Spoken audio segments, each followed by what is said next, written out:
get started, I'm going to read some notes on how we're going to conduct tonight's evening. This meeting of the Pacifica Planning Commission will be conducted pursuant to the provisions of Government Code Section 54953 as amended by 361, which authorizes teleconference meetings under the Brown Act during certain proclaimed states of emergency. The Governor of California proclaimed a state of emergency related to COVID-19 on March 4th, 2020. This teleconference meeting is necessary so that the city can conduct essential business and is permitted under Government Code Section 54953 in order to protect public health and safety of attendees.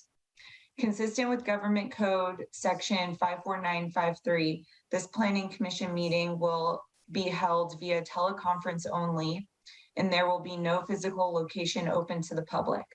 Planning commissioners and staff will teleconference into the meeting by audio and/or video. The public can observe the meeting remotely via the Zoom link as the primary means of participation, or via cable channel 26 or live stream broadcasts as alternate methods of viewing the meeting. Participation via the Zoom link will enable the meeting to be observed live and will enable the public to speak during public comment periods. The Zoom link was published in the meeting agenda. Live public comments are being accepted at this meeting. Public comments may be provided live to members of the public utilizing the Zoom link to participate in the meeting. Utilize the raise hand function in the Zoom application on the computer, smartphone, or tablet, or else enter *9 to raise your hand if dialing in by phone. Please ensure your name is correctly entered in your Zoom profile so city staff may properly identify you when it is your turn to speak. Those dialing in by phone will be called to speak by the last 4 digits of their phone number as shown in the Zoom interface. So with that said, let's start the meeting with a roll call, please. Chair Berman. Present. Commissioner Domerat. Present. Commissioner Godwin. Present. Vice Chair Hauser. Present. And salute to the flag. Commissioner Godwin, can you lead us in the salute to the flag? Certainly. I pledge allegiance to the flag of the United States of America and to the republic for which it stands, one nation, under God, with liberty and justice for all.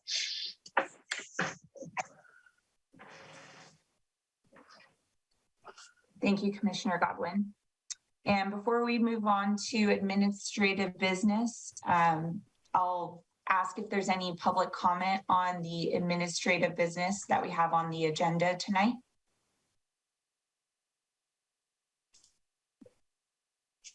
So if there's any public comment on the administrative business on the agenda, please raise your hand or enter *9 on your phone.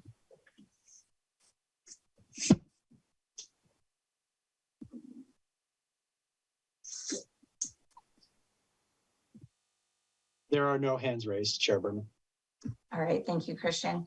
I'll close that comment period and we'll move on to approval of the order of agenda. Do we have a motion to approve the order of agenda?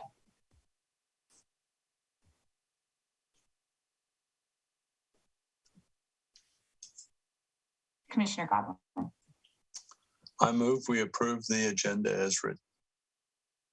Do we have a second?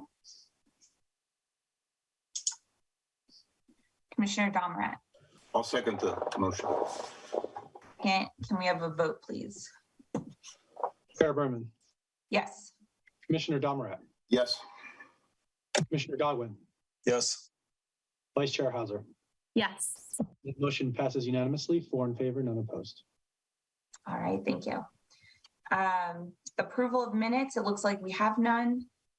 And designation of liaison to city council meeting. It looks like a liaison is needed for the August 8th city council meeting. And the topic, it looks like it's the Safe Parking Program CDP appeal for 2400 Francisco Boulevard. Mr. Murdoch, can you tell us more about this item? Yes, Chair Berman. Good evening, Commissioners. Acting Planning Director Christian Murdoch. The coastal development permit that is the subject of this appeal is in relation to the city's temporary safe parking program. This permit would allow the on-street parking of one oversized vehicle as part of the Pacifica Resource Center's established program for up to 29 days per vehicle. And so the North Coast County Water District has appealed the city's action to approve that permit, and the City Council will hear the appeal. Thank you. Do we have any volunteers to serve as liaison for this?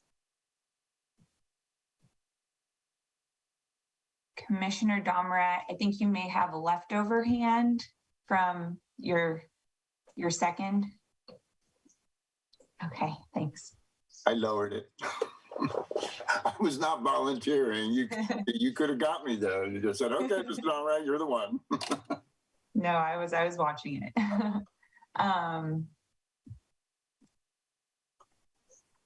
And I mean, Mr. Murdoch, is there any additional information that you might be able to provide about the appeal?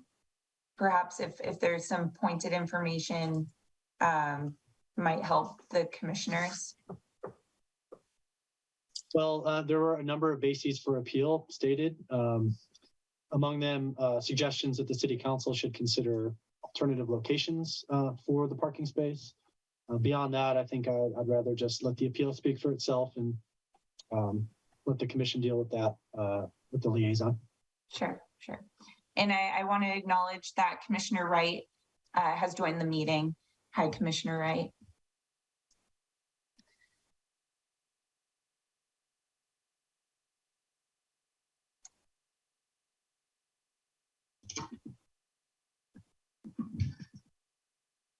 Good evening, everyone. Sorry to be tardy. No worries. We are on agenda item for designating a liaison to the City Council meeting of August 8th. And it's regarding the safe parking program and specifically for the spots at 2400 Francisco Boulevard. And we are seeking a volunteer to be liaison.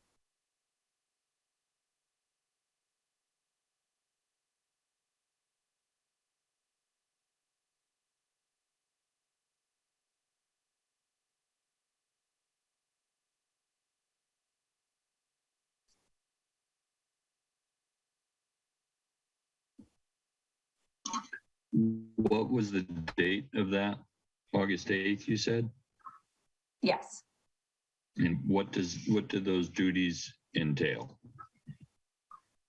Mr. Murdoch, might you want to? Yeah, thank you. So the liaison responsibilities include attending the City Council meeting, waiting for the public hearing to occur, and then being available for the City Council to answer any questions or to provide clarifications about the Planning Commission's action, key issues that were considered, any of the rationale for the decision that was made, to help inform the City Council's action on the appeal. I'm not sure if I would be the best person for that. However, if nobody else will show up, somebody needs to do it, I will do it. And to confirm, the meeting will be via Zoom, and so it's not an in-person meeting.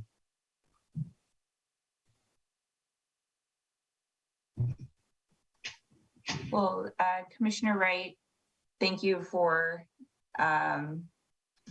just acknowledging your availability to attend via Zoom. I know this was a tough one. It was a tough one for the commission, that late night in person. So I'm sure everyone would appreciate if you would serve as liaison if you're able to. I will do that. Commissioner Wright. Will somebody send me a link or?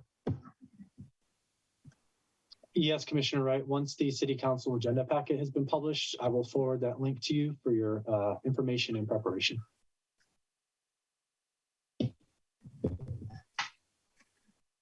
All right, so moving on. Well, I have a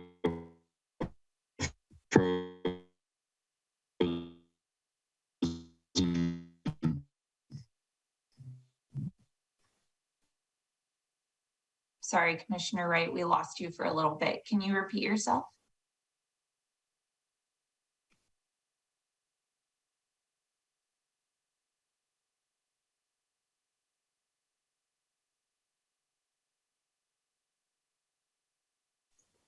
Sorry about that. I dropped out for a second. We could hear you now. Okay. I missed what he said. I assume that Christian will send me a link and I will be there on August 8th. Yes. That's right, Commissioner Wright. What I said was once the city council agenda packet is published for that meeting, I will forward the link to that agenda packet, which will contain the Zoom link for your information and preparation. Thank you. All right, thank you. So moving on to the next item, oral communications. This portion of the agenda is available to the public to address the Planning Commission on any issue within the subject matter jurisdiction of the commission that is not on the agenda. The time allowed for any speaker will be 3 minutes.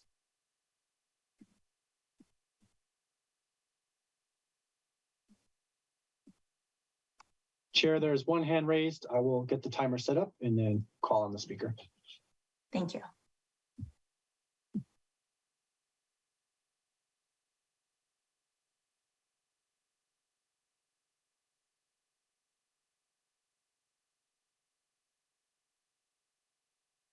Christine Bowles, please go ahead. Good evening, commissioners and staff. This is Christine Bowles. I'm hoping to get an update from staff this evening with a rough outline of the process for the upcoming housing element update so that those of us who want to be engaged can plan out our schedules for the next few months. I also wanted to share some concerns about Pacifica's housing element that I heard from a member of the Housing Leadership Council that I met with about a month ago. First of all, he thought that we were really behind schedule. He said this cycle requires a lot of public engagement, more so than previous versions, and specifically outreach to people that we don't usually see in these meetings, including people of color, tenants, the elderly, and the disabled community. I appreciate the flash vote that was sent out, but again, that was sent to people that are already on the city's list and that have connections with technology. And so I'm just concerned that we need to be doing something different to be able to get voices here in the conversations as is required. Secondly, he also said that because Pacifica was nowhere near meeting our housing goals over the last 2 cycles, over the past 16 years, that our plan would actually be subjected to much higher scrutiny than those of other cities, and that we had to show realistic methods of achieving the 1,892 units required, and especially that for those in the very low and low income categories, which we built none of in the last 16 years. And he said it's not enough just to change the zoning to have places, but we actually have to actively work to change our policies and procedures to actually make sure this housing gets built. And then given where we are with the Coastal Commission and our local coastal plan, it's highly unlikely that we're going to be able to count the increased heights and density that you're working on now in the Sharp Park specific plan and have that be accepted by the state. If we don't have sign off from the Coastal Commission, I'm not sure that we're going to be able to count that. And then again, he reiterated that we're behind, that a lot of cities have already submitted their drafts. And that is so that they can get input and have time to make revisions before the January deadline. And again, I don't have any idea of our schedule, but it just seems very unlikely that we're going to have time to do that, to get a draft in and get comments back. In which case, there's a very real chance that we might have our housing element rejected, which starts to put to question funding and other local control issues. So anyway, hoping for an update. Thank you.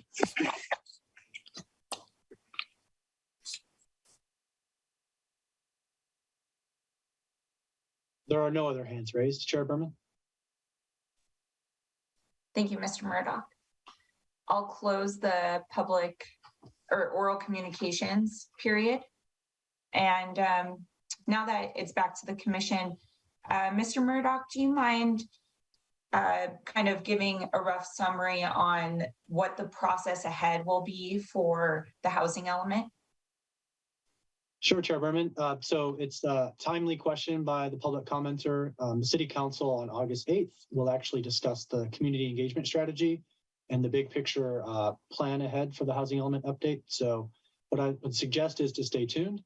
The commenter is correct that we should be farther along than we are, but as the commission and the community knows, we had a monumental effort to update our general plan, which really was a necessary foundation to have a meaningful and constructive conversation about how to plan for nearly 2,000 additional housing units over the next 8 years. And so proud to report that the City Council has adopted the general plan update.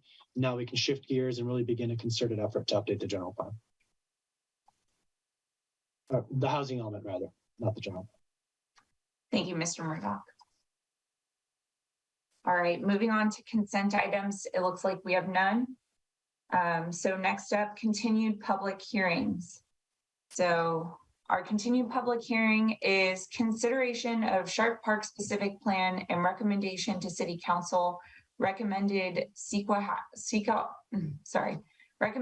action, find adoption of the Sharp Park specific plan substantially consistent with the general plan update and Sharp Park specific plan final environmental impact report. State Clearinghouse number 2012-022-046. Recommended action is adopt the attached resolution to recommend City Council approval of the Sharp Park specific plan. Can we have a staff report, please? Good evening, honorable commissioners. I am acting planning director, Christian Murdoch. I'm joined this evening by Ryan Marquez, project manager from the Public Works Department Engineering Division, as well as our consultants from Diet and Bhatia, Allison Moore and Rajiv Bhatia. Tonight, we brought forth a red line version of the Sharp Park specific plan that staff has prepared to incorporate revisions directed by the Planning Commission at its last meeting on July 18th, at which the Planning Commission considered all of the chapters of the Sharp Park specific plan and provided extensive comments for staff review and incorporation into the document. The commission specifically asked for a red line version so they could see the context and specific nature of the edits prepared by staff. And so we've attached that document to the staff report, as well as identified several areas of focused consideration where staff requires further guidance and direction from the Planning Commission. And so our hope tonight is to present a brief presentation that calls attention to those specific areas, to prime the Planning Commission for conversation of those points, and then to receive any additional feedback or guidance the commission may have, and potentially, depending on how the discussion goes, consider a recommendation this evening or provide additional feedback to bring back to the Planning Commission on August 15th. So with that, I'm going to turn the table over to Allison Moore from Diet and Bhatia, so she can bring up the presentation and begin our focused discussion. Thank you so much, Christian, and good evening, honorable commissioners. As Christian mentioned, I just have a brief presentation of a few of the issues that we are bringing back to seek confirmation that we got it right, or have further discussion about what we are proposing. So the first, and as I go through, I will pause after each of the sections so that we can talk more about them. So at the last meeting, we received direction to develop 3 specific policies to address the desired outcomes for the Eureka Square area, which really included striking the right balance of residential and commercial land uses in a mixed use format, and that also provide enough flexibility for developers in terms of site design. So we developed 3 complementary policies to address the minimum FAR that reflected the existing commercial development at the entire site, development allowance of half the site acreage for residential uses, as well as an incremental bonus for height and density at the residential portion of the site for every 0.1 FAR interpreted to the nearest hundredth, added to the commercial portion acreage of the site, up to a maximum of 50 dwelling units per acre and a maximum height of 55 feet. So there was a formatting error. I apologize for that. That cut off some of the text in policy 3I-24 and 3I-25. 3I-25 would begin at the sentence that says Eureka Square residential development. That's currently in 3I-24. But these policies on screen reflect the footnotes in table 3.2 on page 3.9. And I will just read each of these aloud. So 3-I-23 is about the minimum commercial requirement. The minimum commercial FAR shall be 0.3. Oops, I'm sorry. Of which 0.2 FAR commercial uses shall be of active commercial type, which includes retail and service establishments, restaurants, cafes, bars and brew pubs, art and craft studios, grocery stores, and other substantially similar uses that serve the community or surrounding neighborhood. Policy 3-I-24 is about housing development. Any building or buildings containing a residential use shall be limited to no more than half of the site area.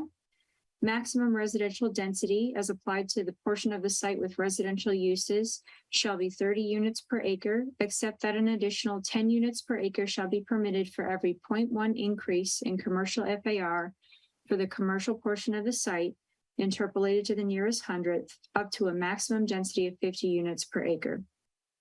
Maximum base height shall be 35 feet with an additional 10 feet for every 0.1 FAR increase in commercial uses, up to a maximum of 55 feet interpolated to the nearest hundredth.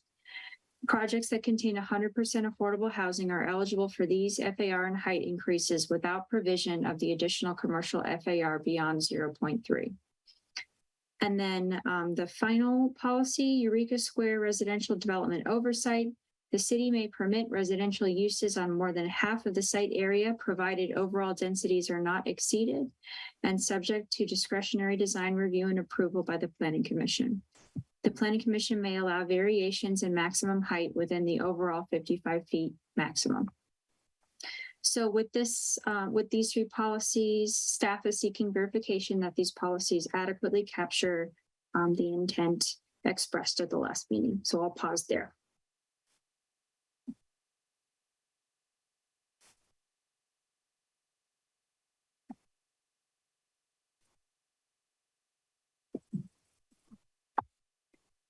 Ms. Moore and Mr. Murdoch, so does that conclude the presentation? It does not. There are 1, 2, Okay. 3, 4 sections, but just to give people some time to respond. Yeah, I'll just go section by section if that's okay. But if you prefer something else, I'm happy to do it another way. So you would prefer a dialogue back and forth for each one? Or yes, Chairwoman, that's what we had envisioned. As Ms. Moore said, we can take you through the entire presentation and come back to it later. We just thought we would provide an opportunity to ask any clarifying questions in the moment before moving on, with the understanding the commission will undertake more extensive deliberations after public comment. Yep, that sounds great. Yeah, just I know it's slightly different than our usual format, but I think I would prefer this too. I think this is a nice way to go through the presentation. So if anyone on the commission has any questions, Commissioner Hauser. Thanks, Chair Berman. So I'm going to reserve most of my thoughts to after public comment and to deliberations, but I did, well, first of all, I wanted to say that I appreciated how much work went into this because I know that there was a lot. I do have some thoughts on it, but I wanted to see, like one of the questions I had asked, I think of Ms. Sharma at the last meeting was in tandem with the state government code for affordable housing for concessions and waivers. Was this in the city attorney's opinion sufficient to make sure that we actually had what we desired on this site? So with state law, recent case law, as we've alluded to, you know, there's, because this area is dynamic. We think as of now, this is a very strong attempt to get to the commission's intent, which is to make sure that there is commercial at the site and that there aren't concessions that would take it out. However, given the fluidity of the law, it can't be guaranteed, but this is a very strong attempt to, and I think as strong as a language I've seen, that would get us to the commission's goal. Okay, I appreciate your looking into it. Thank you.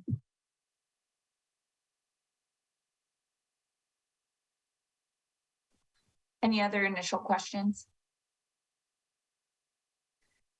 All right, I think we'll probably circle back to this item during deliberation, but that's all our questions.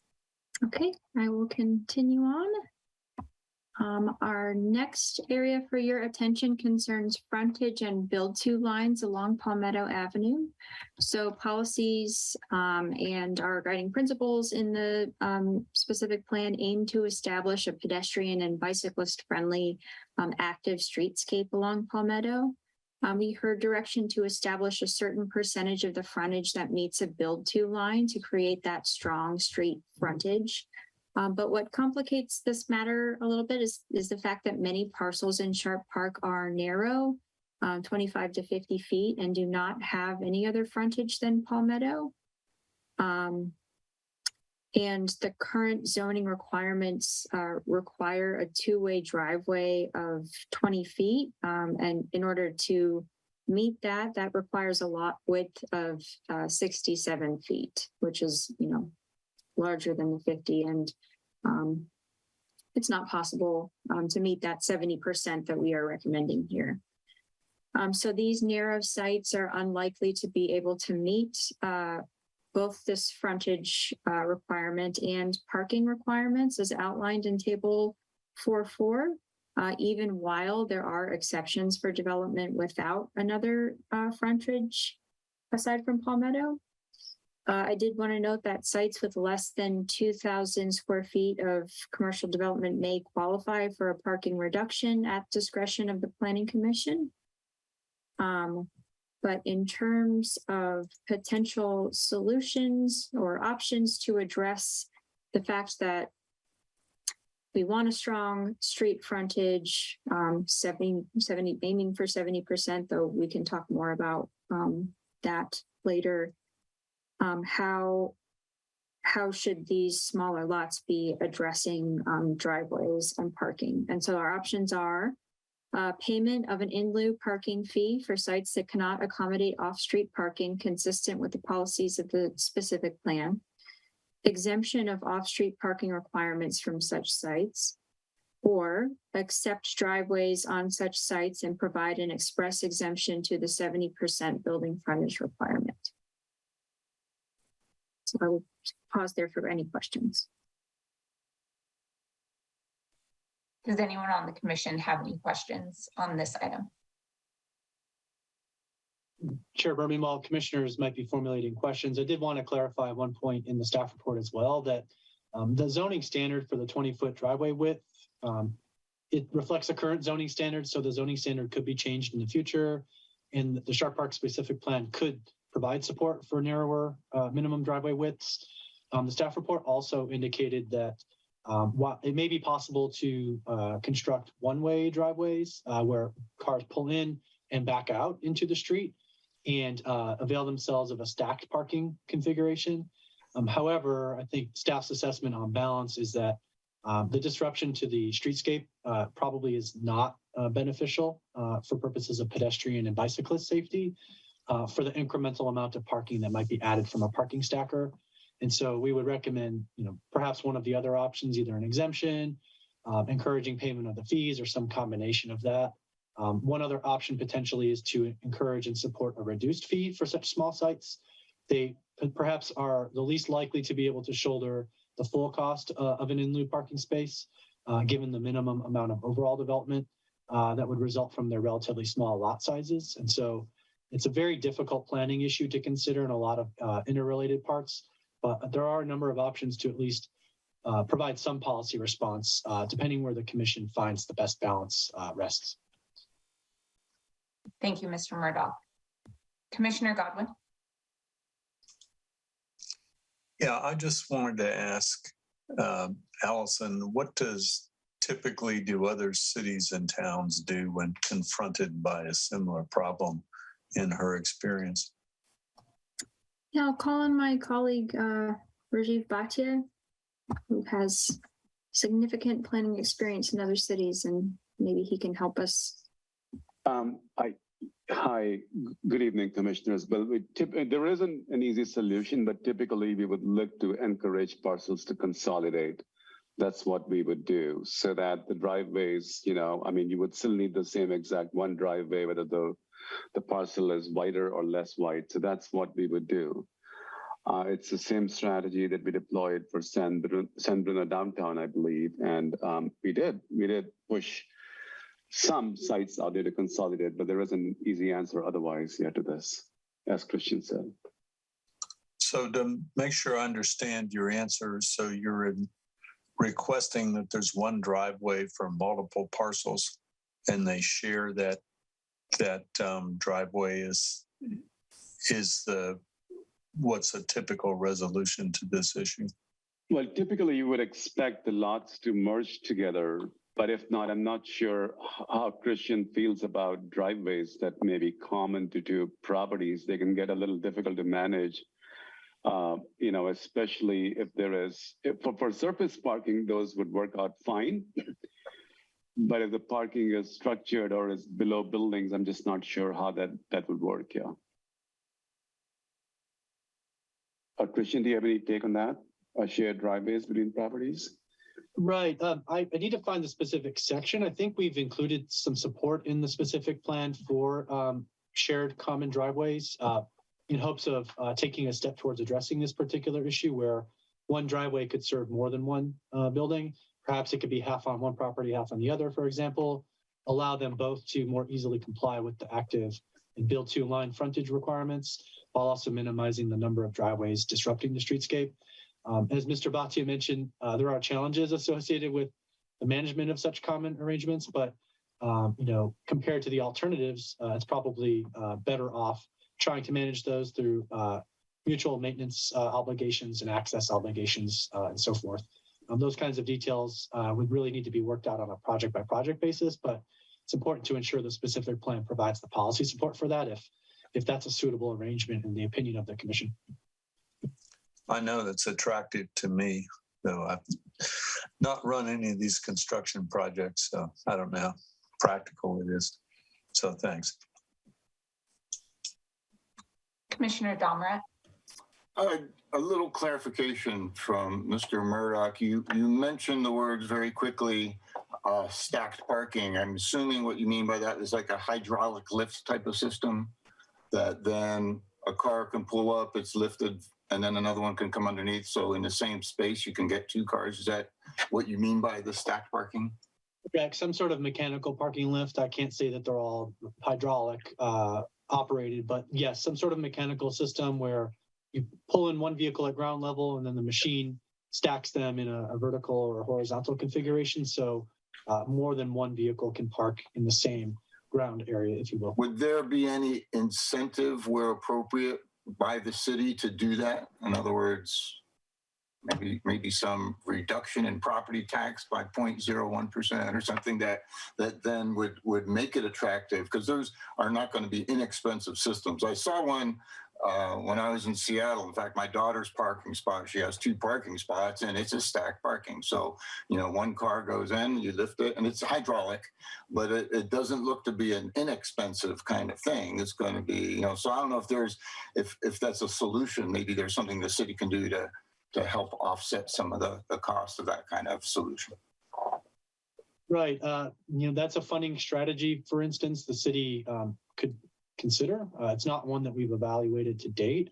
I think I see the flip side of that is the alternative is to perhaps pay the parking in lieu fee. And so that would be the financial incentive to provide the parking lift, for example.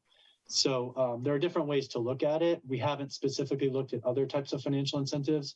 And I'm not sure that the city would be able to implement a parking or a property tax rebate, for example, in that fashion.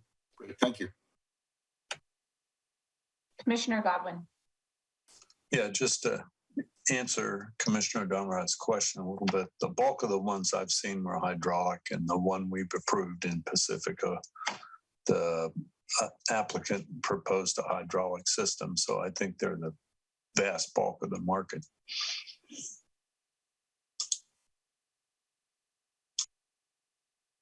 Thank you, Commissioner Godwin. Not seeing any other hands. I have a question.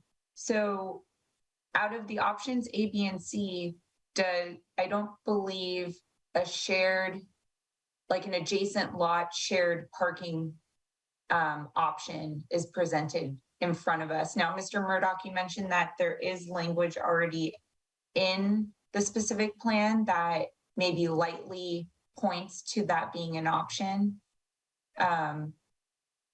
Is there a reason why it's not an explicit option presented in front of us tonight? Sure. So I think the language I was recalling is partially incorporated into this table 4-4, and then also partially in policy 4-I-19 on packet page 79. I think it could be a little bit more explicit, perhaps, in 4-I-19. But in any case, it's not recommended as an explicit policy option to directly address this, in part because it requires an adjacent property owner to cooperate with the arrangement. And so it's not something that the city could unilaterally impose on a third-party property owner. And so while it's something we could continue to push for in the city's review of projects, for example, or we could provide policy support very clearly for in the plan to encourage that to occur, it would be very difficult, if not impossible, to mandate that as part of any single project that the city was considering.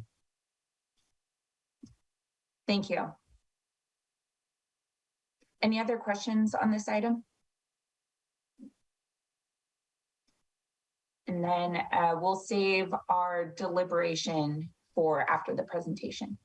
And Chair Berman, I did also want to maybe highlight one more indirect point before we move on from this particular slide, and that's policy support in the specific plan to maintain on-street parking.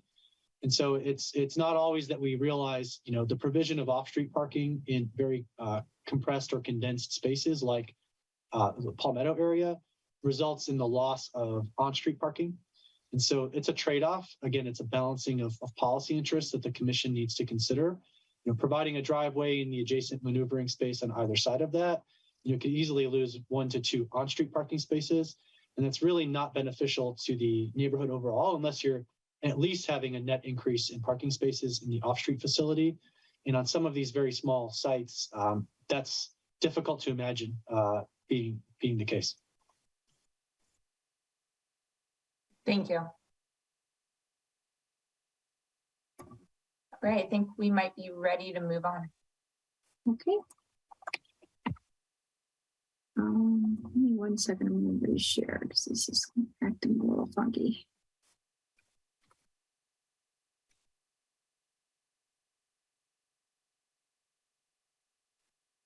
All right, well, it looks like my slides have frozen, but the next component, I'll stop sharing for now, is about heights along Francisco Boulevard.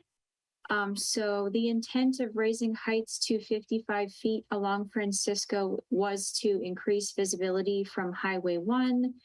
There is language in the guiding principles and in several policies that recommend, though not explicitly mentioning height increases in certain areas. And then in some of the red lines, there was a comment on if mixed use neighborhood could reach heights of 55 feet. Especially given the existing FAR. And give me 1 second. Thank you, Christian. I'm sorry about that. And so I did want to note that it is possible for a mixed use neighborhood, especially if you have a mix of unit sizes over ground floor commercial with a height of 15 feet. Feasibility also increases, especially with that lot consolidation, and there are policies in the specific plan that encourage that. And then because height is measured from the top of the roof line in the in the zoning as well. This offers a bit more flexibility in terms of the design. Could be rooftop projections like terraces and the like. So staff is seeking input here on what the right heights are along Palmetto. Should they be 55 feet? And should mixed use neighborhood in particular be allowed at 55 feet? And to highlight some additional points from the staff report, there are other policies and narrative discussion supporting directly or indirectly, depending on the perspective of the reader, additional building height along Francisco, in part due to its relationship to Highway 1 and trying to increase visibility and interest in the planning area. So the taller building heights, we think, would go some way to supporting those objectives as well. Thank you. Commissioner Hauser, would you like to start us off with questions? Thank you, Chair. I just want to make sure I'm understanding the diagram on the bottom correctly. I believe that you are highlighting with this 3D graphic, you're highlighting 55-foot tall buildings, and the dimension leaders are just to show where the MUC starts and where the MUN stops. 55 is at the crest of the roofs that are shown and not at the dim line, right? That's correct. Yes, it's Okay. just something to show the sections. That's totally just wanted to make absolutely sure. Okay. Yeah. Any other questions?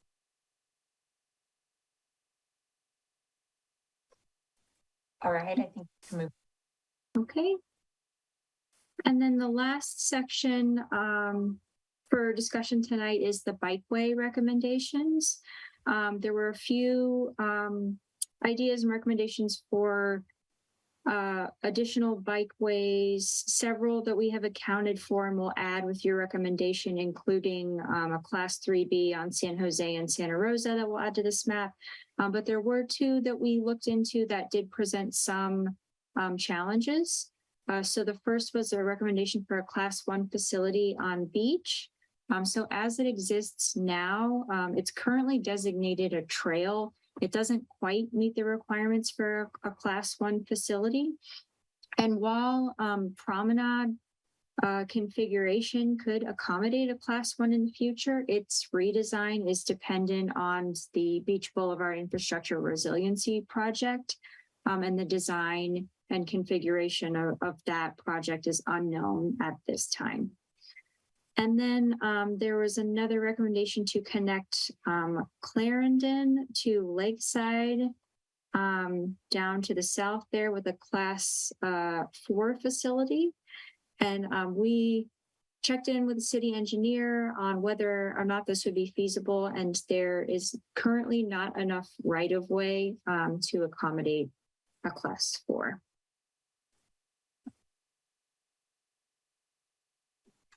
Thank you. Anyone have questions? I have one, but I'll see if anyone else has any. No. Just a quick question. Thanks, Ms. Moore.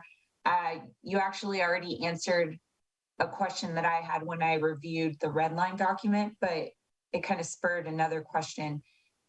Is there a reason? So if the existing facility along Beach Boulevard is currently a trail, is there a reason why it's identified as existing off-street bikeways?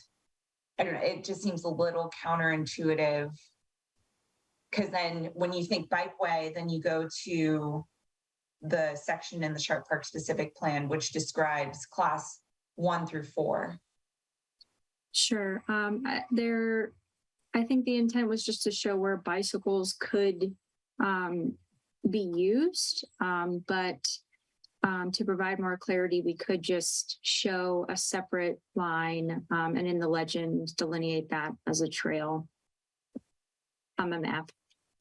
Okay, we could think about it and then further discuss during deliberation. Any other questions? That concludes my presentation, so I will turn it back over to Christian and for public comment. Thank you. Thanks, Allison.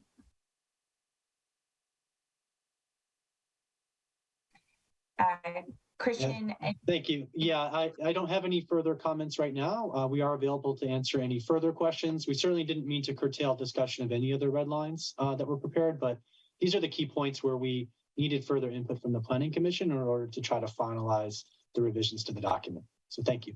sure. Thank you. Now, if it's okay with the commission, I'd like to open up public comment before we get into further deliberation. All right, so let's open up public comment.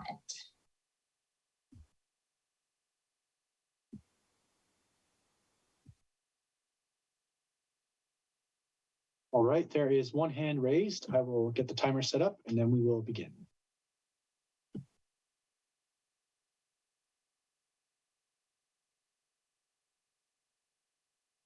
Christine Bowles, please go ahead. Thanks, Mr. Murdoch, and good evening again, Council. Sorry, Commissioners. This is Christine Bowles. I read over the red line edits, and I have a few comments not related to what was just presented.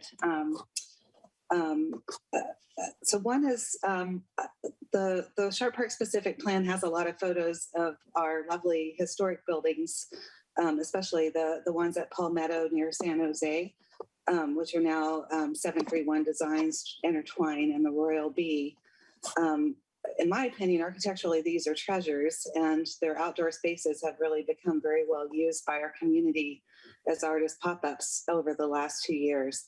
What I haven't seen in the Sharp Park specific plan is any information cataloging or protecting these historic resources.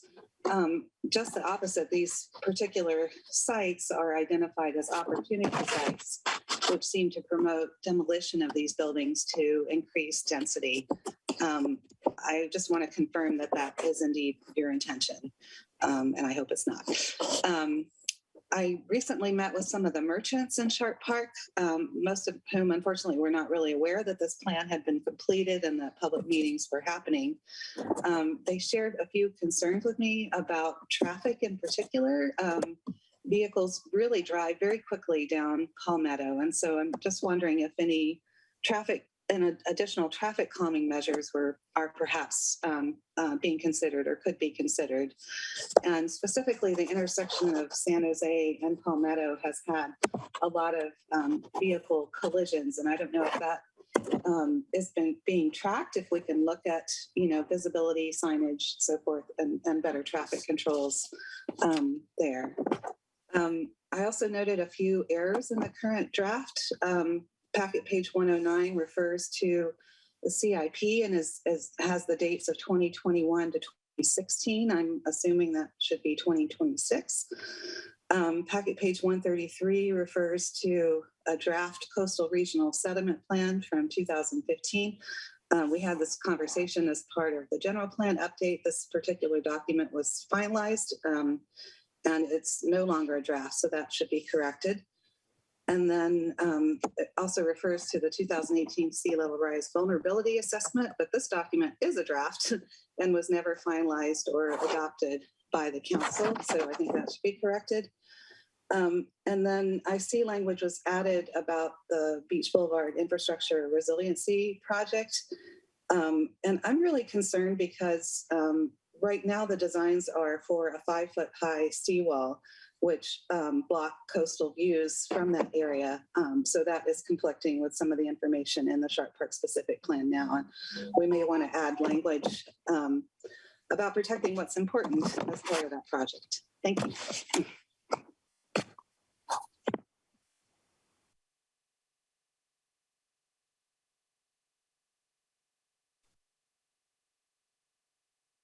There are no other hands raised at this time, Chair Berman.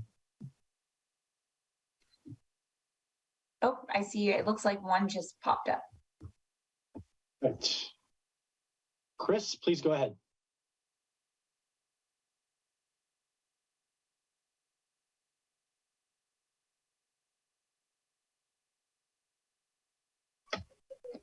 Good evening, Commissioners. Can we hear me now? Chris Redfield. Yep. We can hear you now. Thank you. Thank you again for all your hard work on this. This is, again, a been monumental task. And of course, that housing element thing is going to be the next massive undertaking. to get through. My question is regarding the Eureka Square site. I'm not clear on. I see all the ideas on it. I know there's quite a few apartment buildings on the bluff above Eureka Square. I'm curious on how much of that is, if that is all privately owned land, that is again a key for development. I believe some negotiations had gone forth years prior with the owners of Eureka Square regarding adding height to the structures there to add residences above the buildings. So I'm just curious on if that can be addressed at some point, just for clarification on the amount of units and particularly what land is available either privately or if any of that is city owned. So far everything looks good. Again, I appreciate all your hard work with the commission and planning. Thank you.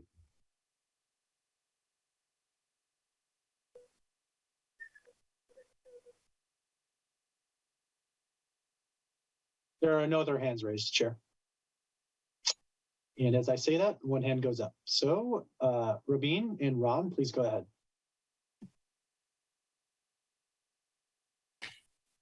Hi, can you hear me, please?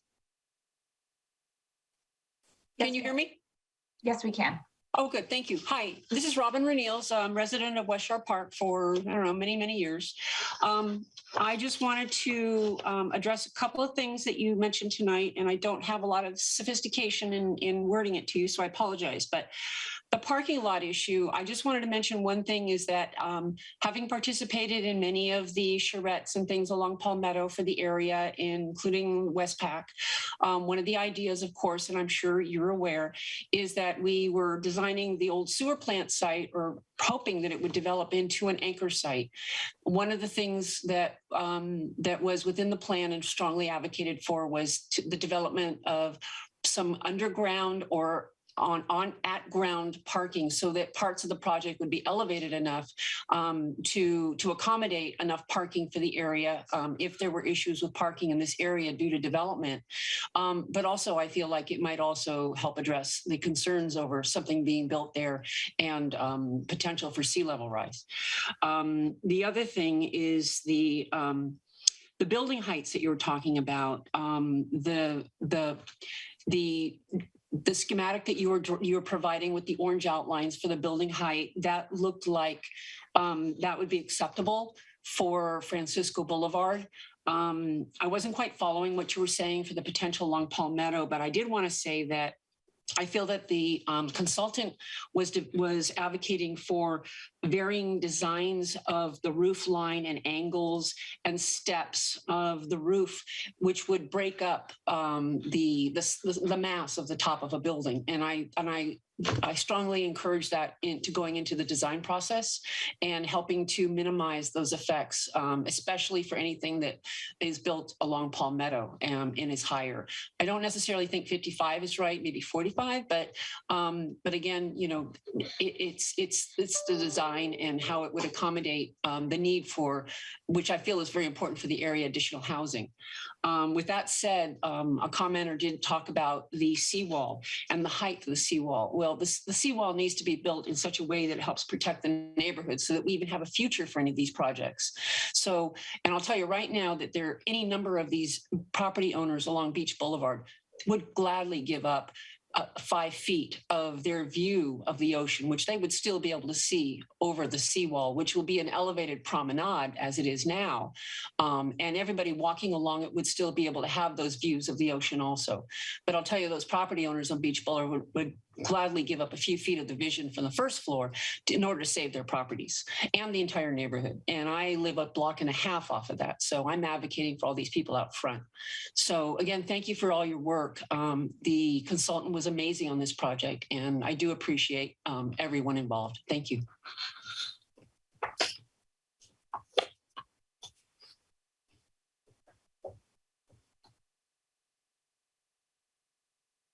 All right, once again, I will announce that there are no further hands raised for public comment at this time.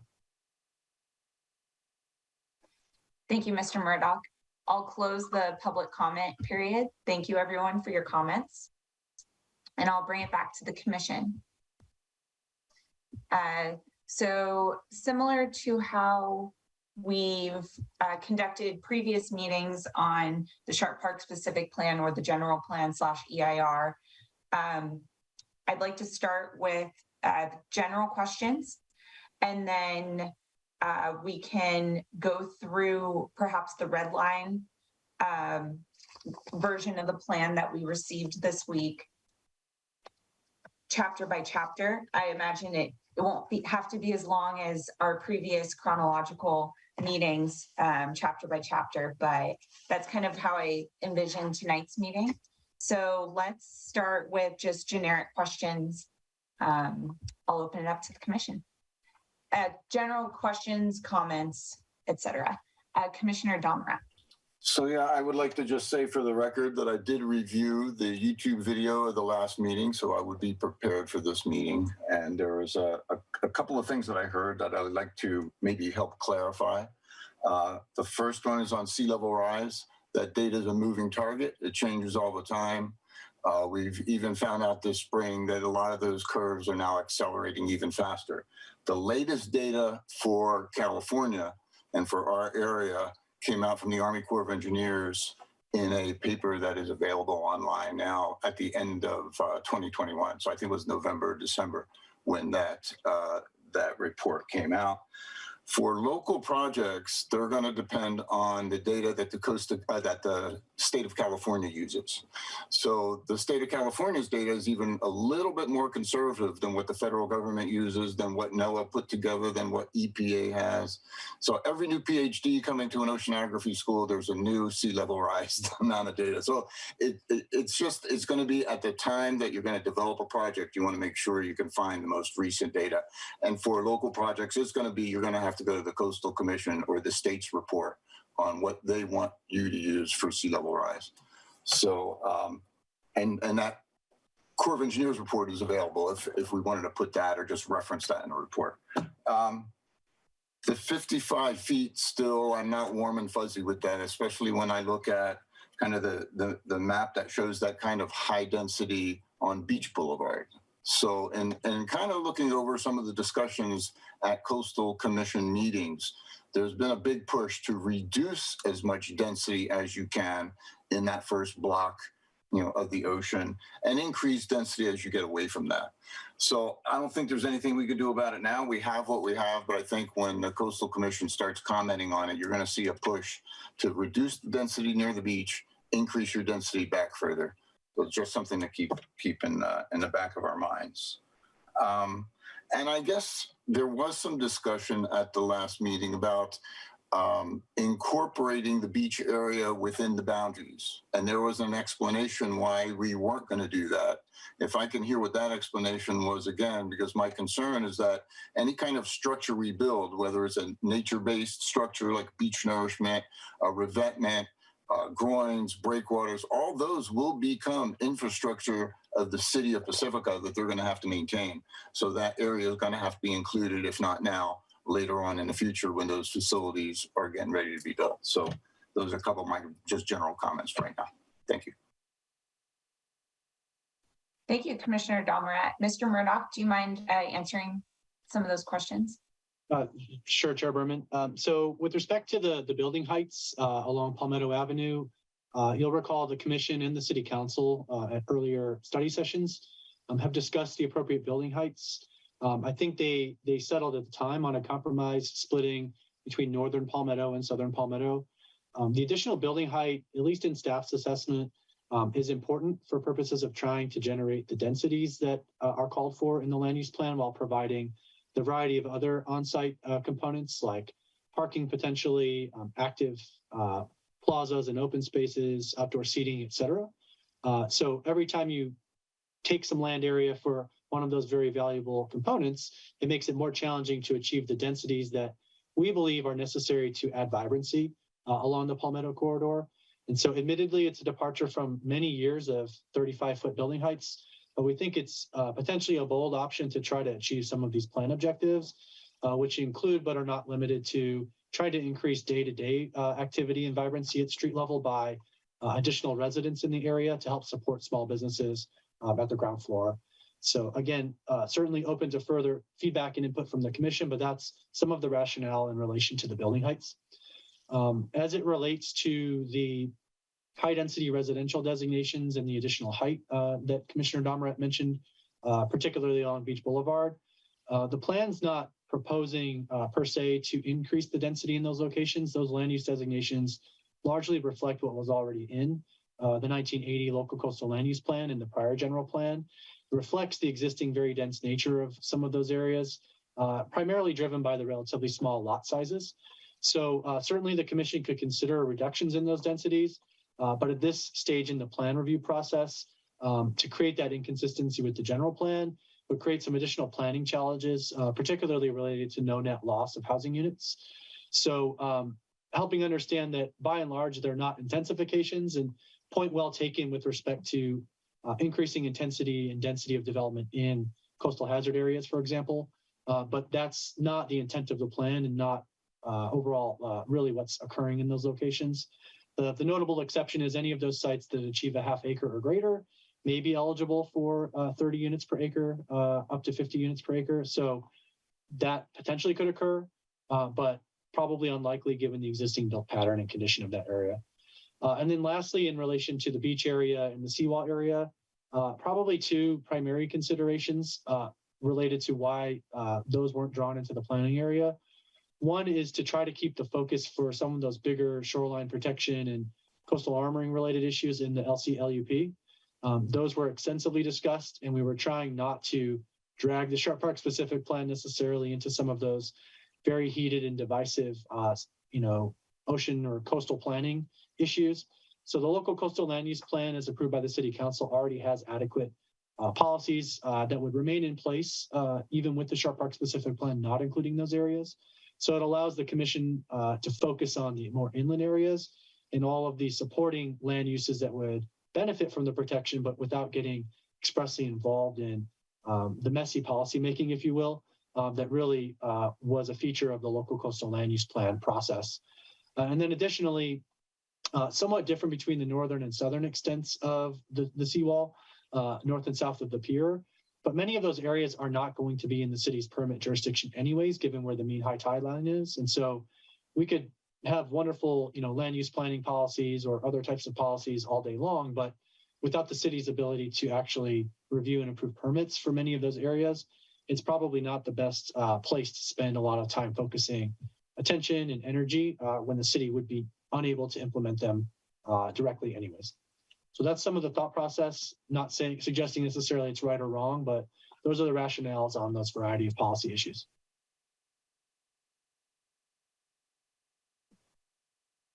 Thank you, Mr. Murdoch. Vice Chair Hauser. Thank you, Chair. I just wanted to say that to Commissioner Domrat, I'm so glad you're back.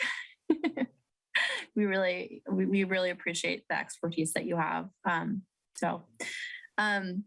I did want to kind of re-ask some of the questions that we heard during public comment. My understanding is that Eureka Square is still private and that the apartments above are not part of the plan, but I did want to ask staff to follow up. And then I did have another question after that.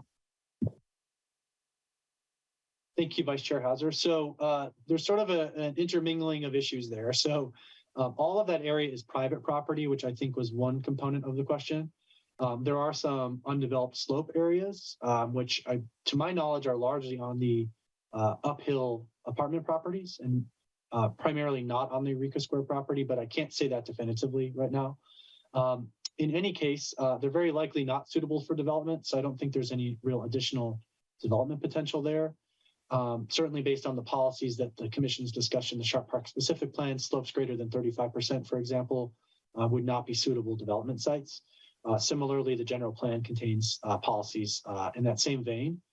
The other question is there a willingness on the part of any particular property owner to construct additional height or housing units or density on their property? The Eureka Square property owner, to my knowledge, it's been some years, but at that time they were not particularly interested in a redevelopment of that sort.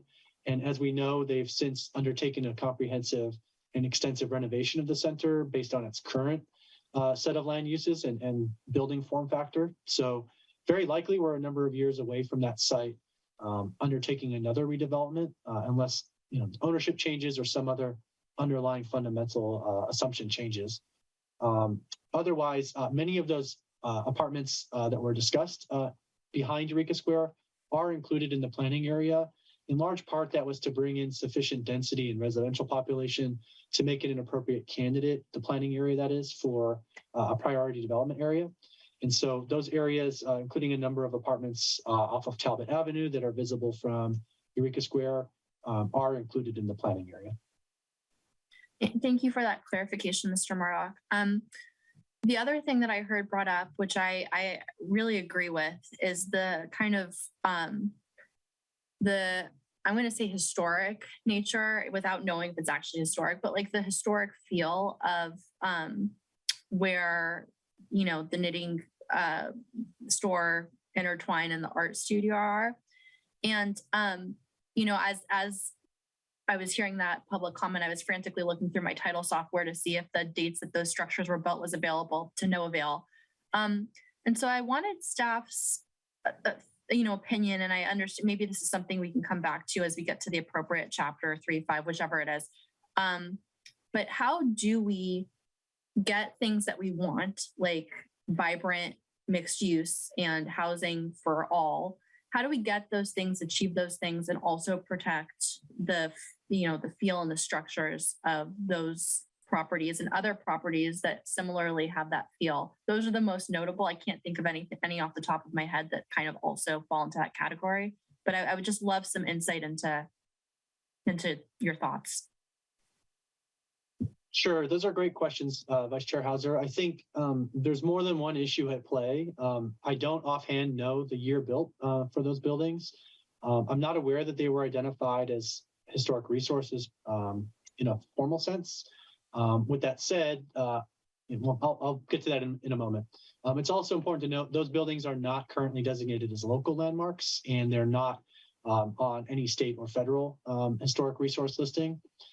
With that said, potential future discretionary projects that might occur along Palmetto Avenue on any of those sites where a particular building or buildings are valued for their current condition, I don't want to say historic necessarily, they would be evaluated depending on their age. If they're 50 years or older, under CEQA, the California Environmental Quality Act, they could be considered potential historic resources. And so that is a dimension of the analysis that would need to go into any future discretionary project along Palmetto Avenue, for example. Again, I don't have any firsthand knowledge as we sit here on the age of those buildings and whether they may qualify for that. I suspect they very well may be more than 50 years old. But I think you could come at it from the historic resource component. That's a very specific process. There would need to be some sort of historic architectural theme or past use or notable historic person or people, for instance, that occurred on the site for them to really make a strong case for historic designation. I'm not aware that they feature any particular historical architectural theme or if any notable historic persons or events occurred on the site, but that is something that would go into a future environmental review if necessary, or could be part of some consideration to list these as a local landmark or landmark in the federal register. I think if I could just, the last point I wanted to make is the other component that whether or not they're historic resources, it's the question of neighborhood character. And so is that building design an important component of the neighborhood character that we wish to preserve? That's an important consideration regardless of their historic status. And so that is something where the commission could say, hey, take it off of the opportunity site or put other policies in place to try to discourage development in one or more of those specific sites if that's something the commission felt to be important. I'll just add to that in regard to historic design and character, we do have a policy 5-I-38 that talks about incorporating elements of historic age buildings into new projects to impart heritage and character where feasible and not in conflict with promoting development and housing affordability. Thank you guys both. Yeah, I mean, I think what I'm gleaning from that is that we don't have enough information to know if they meet that over 50 year building criteria. B, if they meet that criteria, if they would even be designated as, if it's protectable. So, I mean, I like this idea, and maybe we can talk about it when we get into the chapters, but I like this idea of, maybe not making it an opportunity site, and maybe, figuring out how to create some specific language that, has maybe a protection for those structures, at least the, saving the frontage wall or something like that. With that being said, I'll also note that by the virtue of creating this new land use designation over the site, again, we're back to this density is allowed, housing has all of these Housing Accountability Act laws associated with it that really mean that we have to be thoughtful in how we create protections. So I think maybe as we get a little bit more specific, maybe Mr. Murdoch, if you wouldn't mind suggesting some language as we get to chapter 3 or 5, that would take us there. I'd really appreciate that.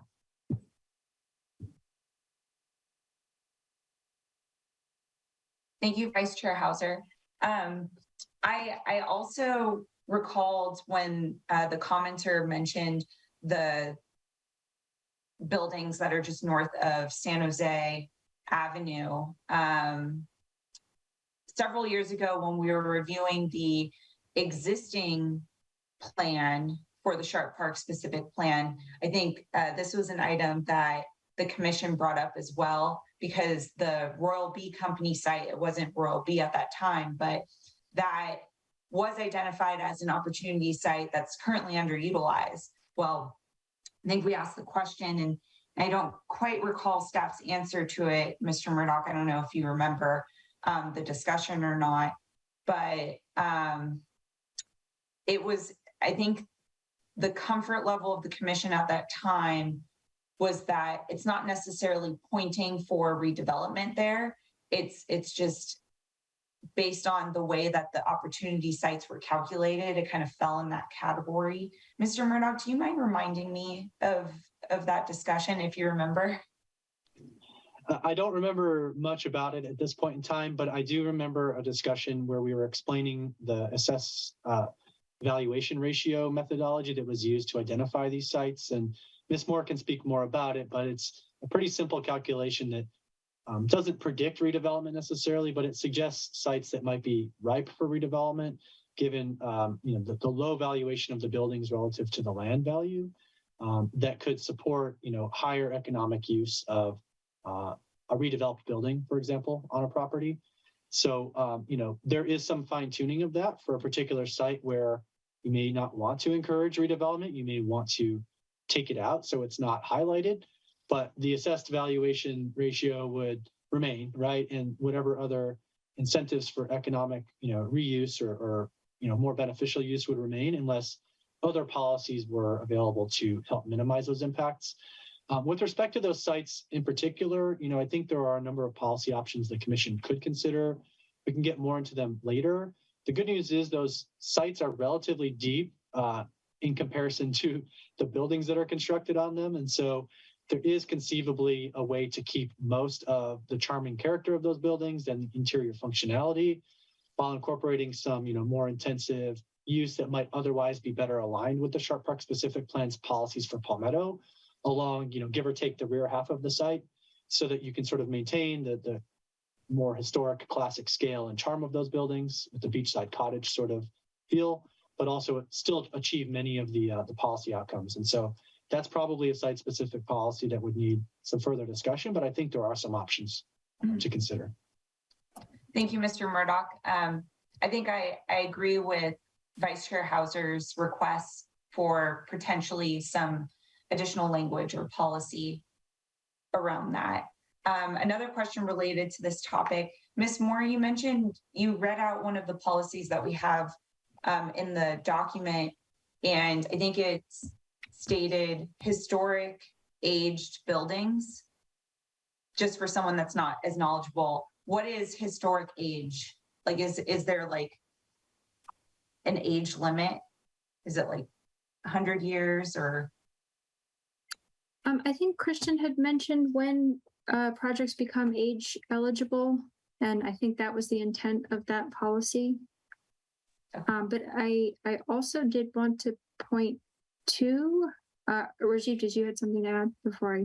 It's typically 50 years plus. So anything it's got to be at least 50 years. Yeah. Okay.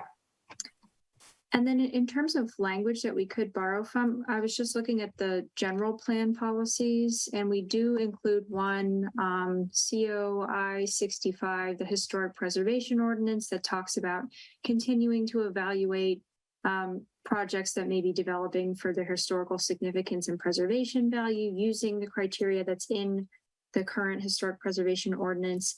And then there's another policy too, CO-I-68 in the general plan that talks about ensuring that new development analyze and avoid potential impacts to historic resources by requiring a records review, requiring pre-construction surveys, and other appropriate measures as conditions of project approval. And that could include preservation in place or of those historic features that we were talking about. Okay, thank you. Since we're on the topic of, or I was on the topic of past discussions when we were reviewing the first existing draft of the Sharp Park specific plan, there was a public comment about traffic calming and confusion on Palmetto. I know this was another topic of discussion several years ago when we were reviewing the existing plan report. I think we've in the past received public comments regarding confusion on where stop signs are on Palmetto and the reasoning why not every intersection has a stop sign or why none have stop signs. I don't know if this was completed in a traffic report or a circulation report for the downtown area, but Mr. Murdoch or perhaps Ms. Moore, could you give some background if there has been any study on kind of the need for certain traffic calming requirements, especially on Palmetto, and kind of reasoning behind why the location of the stop signs that are currently there, why that is determined to be sufficient? I'd also like to give project manager Ryan Marquez an opportunity to represent the engineering division. They are responsible for the traffic control design on public streets. Yeah, thank you, Mr. Murdoch. Good evening, Planning Commission. Thanks for that question. Just to go over a few of those items. Stop signs, of course, are put in place to assign right of way, so they're not necessarily traffic calming measures. So they wouldn't be looked to be used here if the intent was to kind of calm traffic. In preparation for this meeting, I did take a look at some of our recent data collected in 2021, and it looks like we have an average speed on the 2000 block of Palmetto, an average speed of 22 miles an hour and an 85th percentile speed of 27 miles per hour. And to me, that does not indicate that there is a speeding issue. Maybe there is some bad actors every once in a while coming by, but the data is telling us right now that that is not an issue. Thank you, Mr. Marquez. A quick follow-up question for, I agree with you, for the stop signs to establish right-of-way. Is there a reason why at some intersections the right-of-way is defined with four-way, with, I guess, stops on the east-west motion and through for Palmetto, and then some locations there's the four-way stop? We'd have to look at the site specifically. Generally, the major road here would be Palmetto, and so the minor roads on the one-way roads would give way, which don't necessarily have to be marked with a stop sign, but are sometimes best practice too. If there's a certain amount of traffic coming off some of those minor roads, or if there's other certain conditions that warrant stop signs, that's when a four-way stop signs put in place. So like sight lines, volumes on traffic, accidents in particular areas that can't be corrected through sightline corrections, stuff like that. Okay, thank you. Commissioner Godwin. Oh, Mr. Marquez, one of the commenters, and I don't remember which one, asserted there was a high number of accidents, the way I heard it, at San Jose and Palmetto. And I wanted to ask you, do you agree with that assertion? And if so, can you quantify that number of accidents and the severity of them? Yeah, thanks for the question, Commissioner Godwin. I don't know off the top. I don't know off the top of my head the number of accidents there. We of course can look in our database to check those. Whenever we do street assessments from time to time, we do look at accidents. So if there's a high number of accidents in a certain area, it generally does kind of hit our radar while we're looking at it. And then there are other kind of planning efforts in motion that are to look at the city on a wider scale with regards to accident data. Could you look into that? Is that something? Thank you. Of course. And Chair Berman, I'll just add from a more subjective standpoint that if you were to envision implementation of the Sharp Park specific plan, overall, a number of the components of the plan, including the maximum build-to lines, the increased building height, increased activity and vibrancy, as well as the tree planter improvements that are considered in the plan, all would focus to give the perception of a narrower street space and would very likely result in lower vehicle speeds, given that perceived narrowing of the public right-of-way. And so there are components of the plan that in harmony overall would also likely serve to reduce vehicle speeds and improve pedestrian safety. Thank you, Mr. Murdoch. Are there any other general questions, comments? Commissioner Wright. Yeah, it's just a quick question, and I apologize. I'm having trouble with my video. That's why I keep bouncing out. I'm not doing it on purpose. But very generally, what do you foresee, Mr. Murdoch, as the highest and best use, or what is the goal for a lot of those smaller lots that we keep talking about, particularly on Palmetto between Santa Maria and Salado?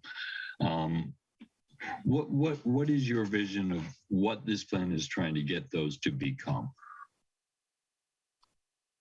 So overall, I think the plan would support and encourage consolidation of those lots so that there's more space to design buildings that are appropriate to achieve the scale and types of uses that the specific plan would call for.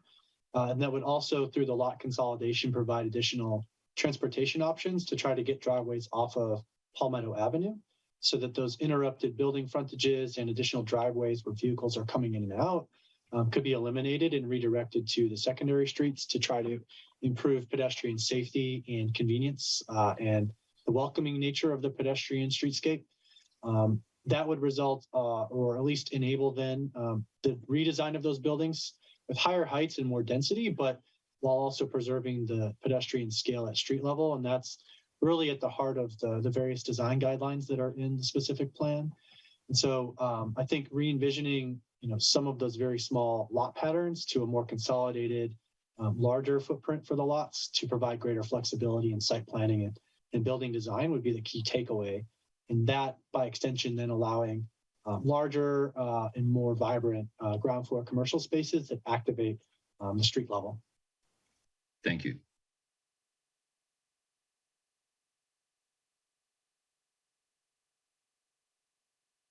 Any other general questions or comments before we get into our chapter by chapter flip through?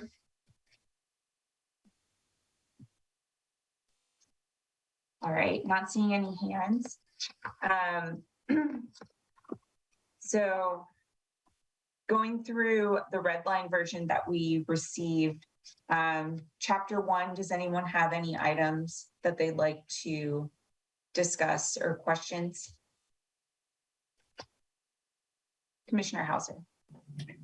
I just had one question. when we originally had public comment, there was someone who represented the golf club that mentioned that the site was never used as an internment camp, but that language is still in here, and I just wanted to make sure that that had actually been verified.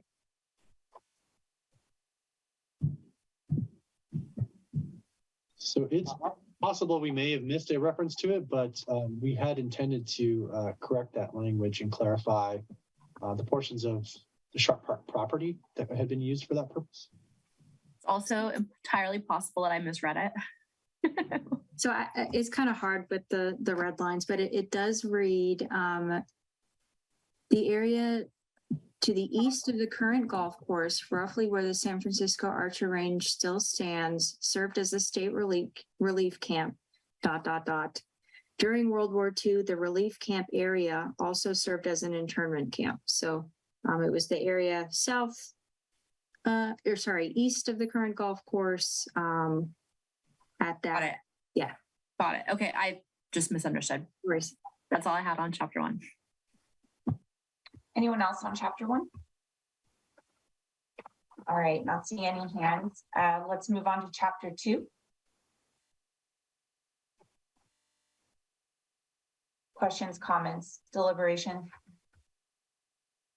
All right, not seeing any other hands. Chapter 3.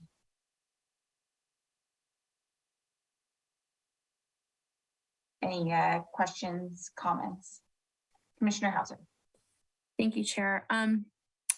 So I had comments throughout the document still, but first I want to just say that I think that staff and Diet Bhatia did a really good job capturing an immense amount of conversation that we've had over the past 2 or 3 meetings about this. So I really appreciate it. I'm going to kind of stay ahead of all of this, that chapter 3 was really where I had the most items that still needed a little bit more discussion. Everything else is more, it's just simpler. So with that being said, I'm going to start on page 3.9, which is where table 3.2 is.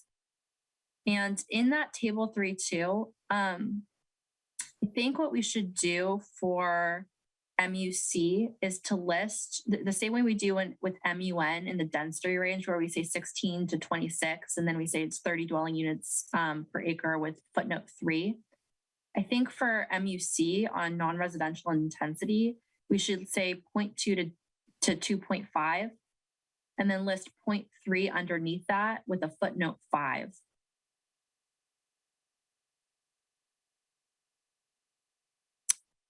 And then under PSP, and this is a comment that I kind of have throughout the document, and I'd love, Chair, to hear your opinion on this as well, and Mr. Murdoch, yours too.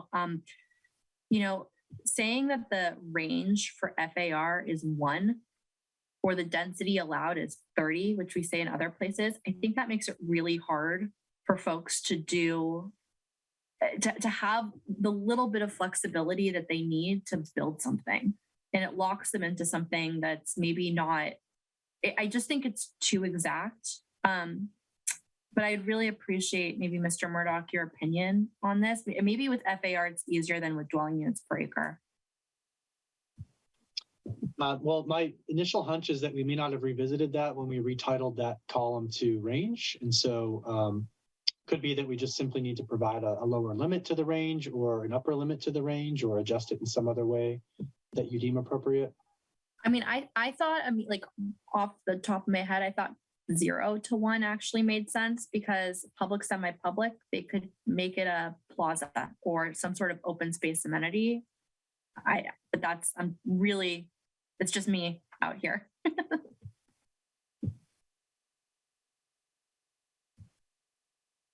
Well, from staff's perspective, Vice Chair Hauser, I think 0 to 1 makes sense. The 1, I'm open. I think the 0 makes sense because, particularly for public and semi-public land uses, you're correct. There may not be a building per se with floor area, but there could be other relevant improvements made, where a 0 FAR could make sense for a project. Okay. Chair, I'm just going to keep going unless you think it needs more conversation. I know you kind of ask the commission's opinion. I think 0 to 1 makes sense, especially considering, for example,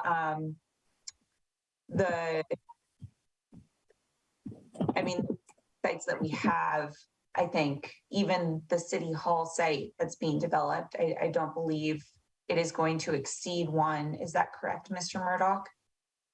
The city hall site? I don't think so. I'd have to check the specific parcel boundaries for that property. I don't want to commit to an answer right now, but overall, the site is not approaching 1 FAR to my knowledge. Yeah, that would be my only concern, just making sure it doesn't exceed 1. I know that it's already grandfathered into whatever it's going to be developed as now, but if we don't have a particular upper limit concern, I'd be inclined to just match that development if it is more than 1. I think the one thing I might suggest is perhaps a footnote for that one. It's the table of footnotes. But specific to the Sharp Park Library site, that is a building that conceivably could have an FAR above 1.0 as part of a future project. And so perhaps a footnote as simple as, the Sharp Park Library site, the commission can approve an FAR above 1.0 as part of redevelopment with a new library, something along those lines. Is it possible to add that into the specific policy for that I think, do we have a site-specific policy for the library? I don't know, I'm just trying to avoid more footnotes. What if we just said 0 to, and I don't want to say 0 to 2, but what if staff just thought about it and came back with a recommendation of what they actually think it should be? I think what you're saying, Mr. Murdoch, is just that it wasn't really analyzed and it probably should be now that there's a range. That's right. Okay. And Vice Chair Hauser, please feel free to continue. I only have 2 questions on this chapter, and once we get to that page, I might chime in. Yeah, everyone should feel free to stop me because you guys know I'll just keep going. Footnote 1, I thought that we needed to do a better job at defining what a senior or affordable housing project was. So for example, there's a footnote that says 100% affordable housing, I think below. And it just, what is an affordable housing project something that meets the city's municipal code? We don't want to give extra for that, right? We're trying to incentivize more. So I just thought that having some level of definition on what those 2 things are would be helpful. On footnote 2, I'd like to remove or easement constraints. I think that having, for example, an ingress-egress easement over a portion of land should not mean that you have less developed, it shouldn't take out the density that you're allowed to build. Do you know what I mean? So I understand why you wouldn't build on an easement, but I don't think that it should affect your gross density. On footnote 4, I wanted that I was hoping we could say active ground floor commercial uses in areas where active ground floor requirements apply as shown on figure 3-3. I don't think we should exclude other types of active uses from the FAR. And then footnote 5 is, Ms. Moore, what you showed in the on your slideshow. And I have 2 thoughts here. The first is that to get to the minimum density of 30 dwelling units per acre with 100% ground floor commercial required, and the commercial ground floor is 15 feet minimum floor to ceiling, you're not leaving a lot of space to get to the 30 dwelling units per acre unless you're having really small units. And I don't think we're going to be able to necessarily attract, high quality development. I would look at potentially doing that as 45 feet within the additional incentives to go to 50 or 55. I only say that knowing that the commercial has this large floor plate. If it was 100% residential, I would say 35 feet is fine. But otherwise, we're going to end up with really ugly roof lines, no way to hide mechanical equipment behind a parapet. It just, I think it needs, I don't know.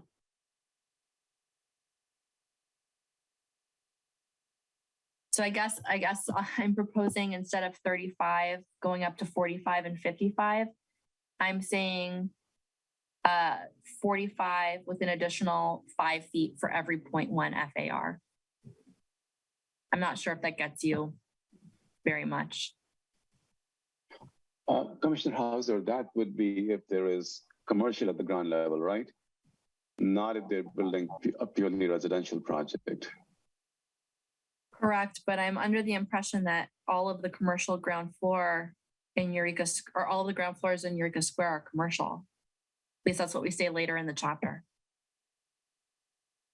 Right. So the issue might become that if somebody has an affordable component and then they're trying to, get a concession and waive that out, I think what we can do shall be 35 feet, and then I think parentheses we can say 50 feet with ground floor commercial. Because I think you'll need the 15 feet and not just 10 feet if it's ground floor commercial, and then do the same with the, when you get to the 55, or, you'll say 55 plus whatever is the 70 feet with commercial. Okay. If that's acceptable to you, yeah. I think it's the type of thing that I would need to understand how it was going to be written, but in concept, that sounds fine. Yeah, what we are trying to do here, again, just to step back, is to avoid this situation that somebody does something with a minimal component of affordable housing, and the next thing we know is that they ask for a concession, and before we know, we've lost commercial on half the site. So that's the reason for restricting, residential to only half the site. Worst come to worst, we lose it on half the site, and then I think if we specify the height with and without commercial, it's a clear indication that you're not just going to automatically get 45 unless you were to provide, commercial. So we're happy to write it correctly if that's the direction, and think about how to exactly word it. But I would suggest going, instead of 45, going to 50, because we'll need the 15 feet for the ground floor commercial. Yeah. I think that makes sense, and I think as long as you're qualifying that for a 100% affordable project, that as long as the clarification is that the 50 feet is when there is commercial and the 35 feet is for the 100. Again, correct, you know what I'm saying, but as long as it's clarify that and we'll add that to both. Yeah. Mm-hmm. Yeah. Okay. And then the only other thing that I would say on these specific Eureka Square footnotes is that I reviewed this with a land use attorney that actually does the opposite and kind of fights for developers to concede on these things. And so the other advice that I was given was that we should include these not just in the footnotes alone or in the policies, because they're very aspirational, but also in the definition of MUC with a shall. So that's my other comment there. Other than that, I think it's very well written. Okay. Moving on 311 under MUN, we added the heights of 55 feet are allowed along Francisco Boulevard. Heights of 45 feet may apply elsewhere, though taller heights may be approved at the discretion of the Planning Commission. And I guess I don't quite recall if how did this come up, if we asked for this. And I actually think, Ms. Moore, this was your second slide. So I don't know, Chair, if this is a place that you want to talk about that. Yeah, I think it's a good time.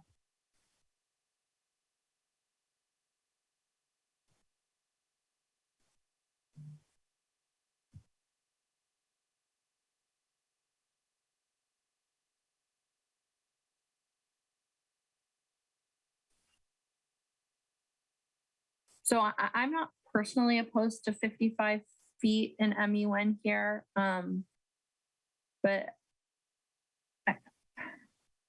it sounded like there were a couple of other commissioners that were having trouble with it, and I'm also not married to it. So I think personally, it's whatever everybody else wants.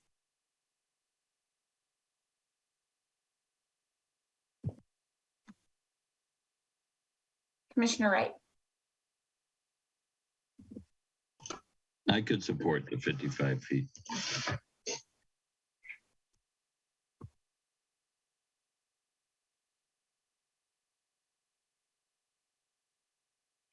Any other commissioners' thoughts?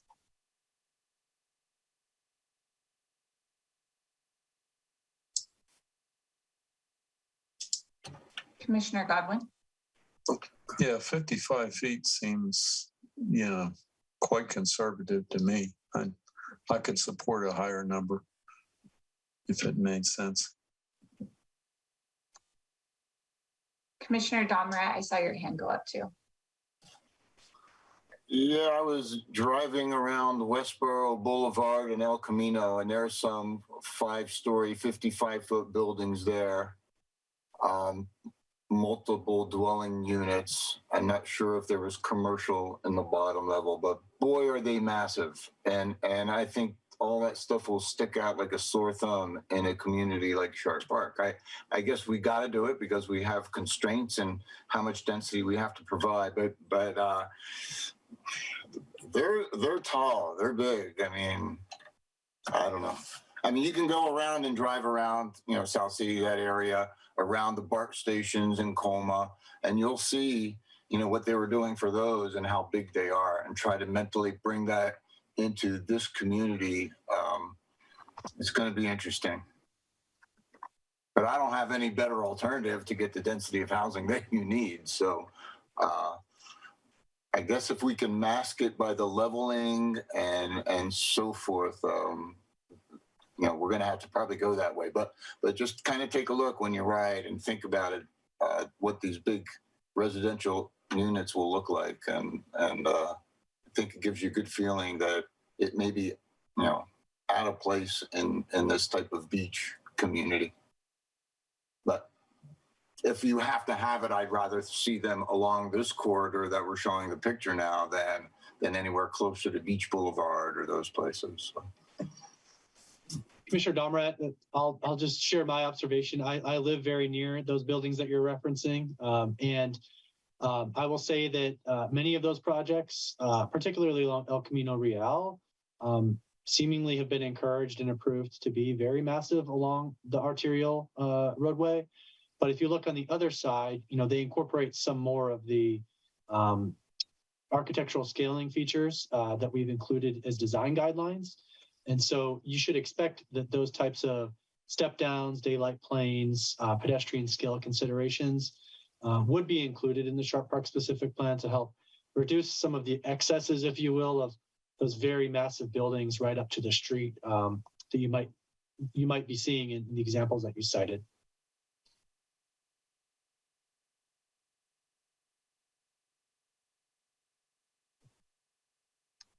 Just to provide my input, I don't have any strong opposition to the 55 feet, especially here along Francisco Boulevard.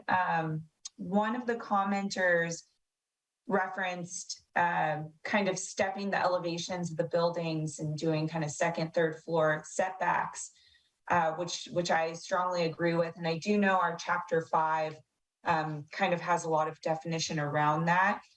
I think this corridor on Francisco Boulevard would be a great opportunity to have the architecture really use that, I'll call it leveled setbacks. I don't know the exact term, Commissioner Hauser, you could probably correct me, but I do know it can get claustrophobic when you're driving along Francisco Boulevard. It's kind of a narrow street, and it's sometimes kind of dark. So I would really like to see a lot of thought go into the architecture there, but not necessarily constrain the heights of the buildings to less than 55 feet.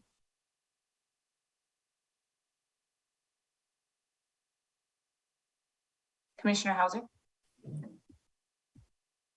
Has staff put any thought, and I don't want to take this down, like I don't want to overcomplicate it because it sounds like everyone is okay with the 55 feet. But has staff put any thought into kind of what you see in this image on the far corner where you not only have the step backs and the daylight plane within each building, but you also maybe have kind of urban planning where the corner buildings have maybe a lower building height. I've seen that in a couple of different cities. I've never actually really paid attention to how it looks in the built environment.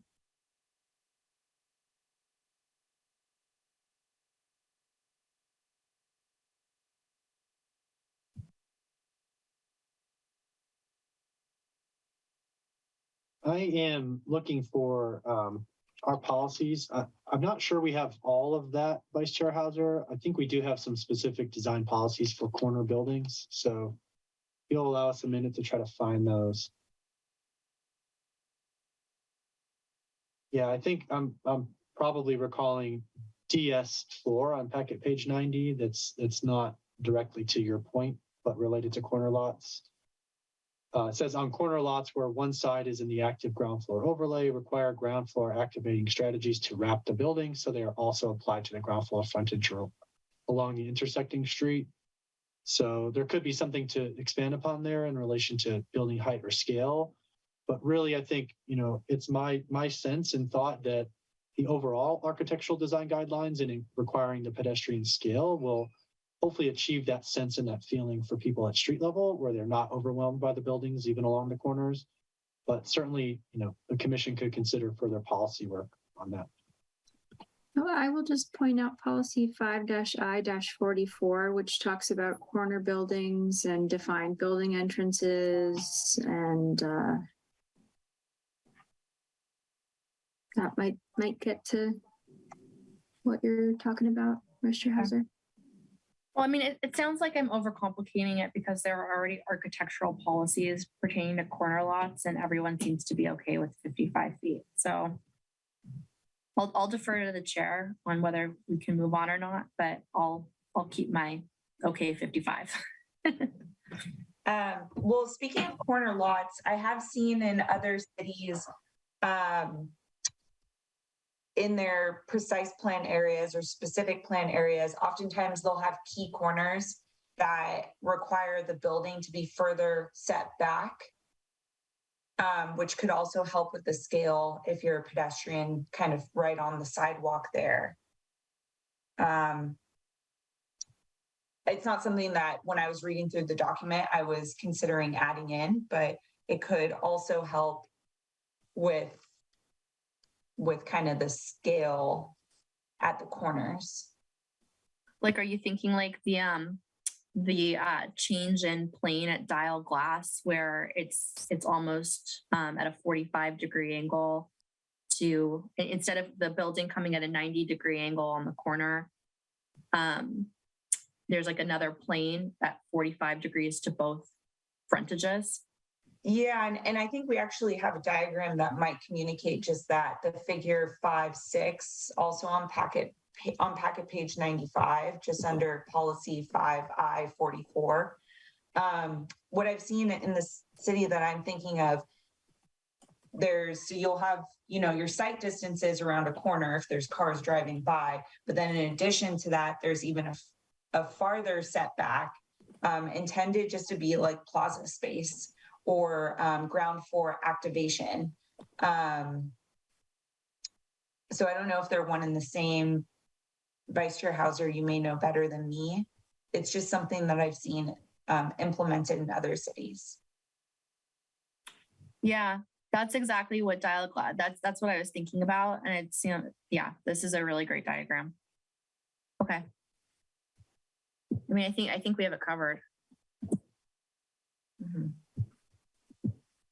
I think another way that you may see that is with the other policy support for active ground floor uses and creating that additional outdoor space and exempting it from FAR, for example. You may see that design incorporated holistically into those corner sites, even if there's not an explicit policy requiring those further setbacks. That's a logical place to try to incorporate those kinds of ground floor features for a site that has the flexibility of a corner, for example. Okay. Well then, moving on that same page to the MUC definition, this is where I was saying it would be great to reiterate those Eureka Square policies. And I wanted to add language that says, where it says, except where the active ground floor overlay applies. I would also say something like, and except that residential only buildings are not allowed in Eureka Square. And then obviously someone who's 100% affordable will just concede out of that. The new added language on the next column over on this page, it says densities are permitted at 30 dwelling units per acre per gross acre. And this kind of goes back, Christian, to what, Deputy Director Murdoch. It goes back to what I was saying about maybe being too precise about one density. I think we're going to like limit a lot of different housing types by mandating that sites, especially sites that are a lot of which are small in nature, have to be at exactly 30 dwelling units per acre. Vice Chair Hauser, can you please restate where you are in the document? Yes, and I need to start marking up the package instead of the document itself. I'm on page 3-11, right above where it says parks, public, and community. There's a new sentence that was added that says heights of 55 feet are allowed except along Palmetto, blah, blah, blah, where heights of 45 feet are allowed and densities are permitted at 30 dwelling units per gross acre. I think it should be up to 30 units per acre as opposed to at.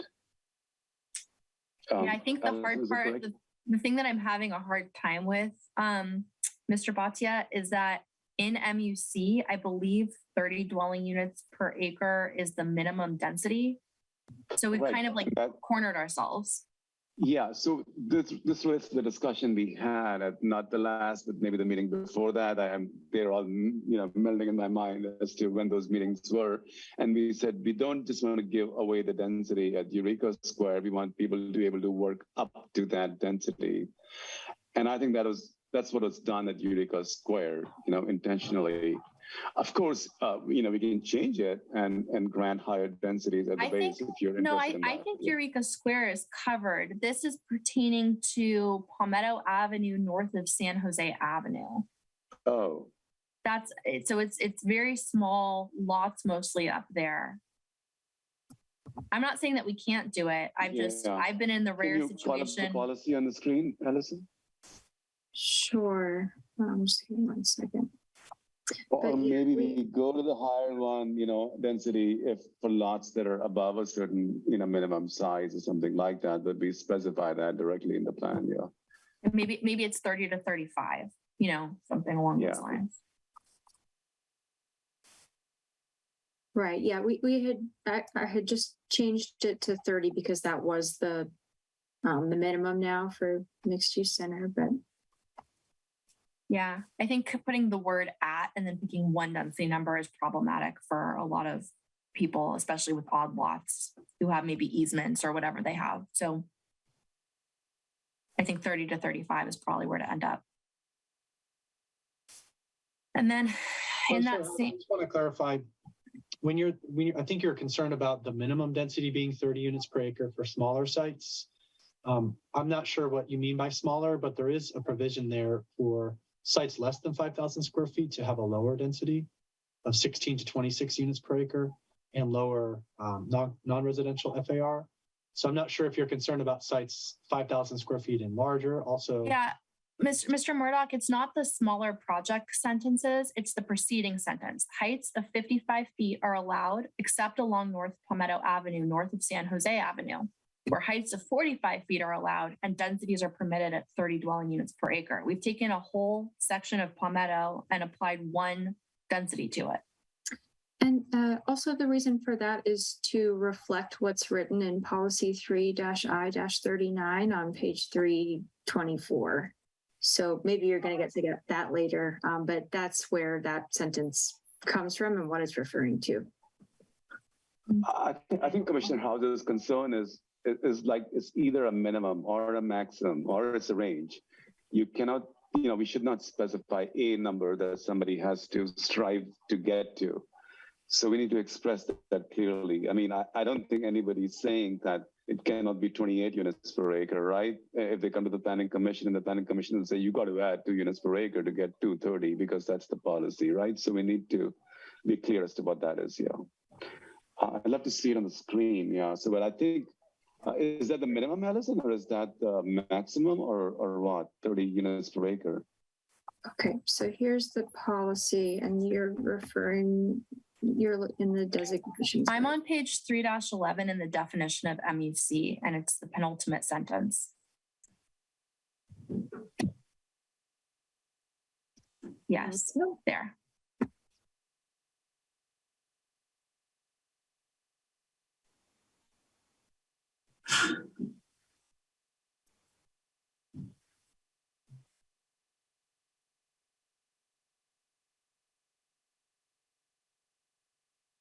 Densities, yeah, it should be up to 30 units per acre.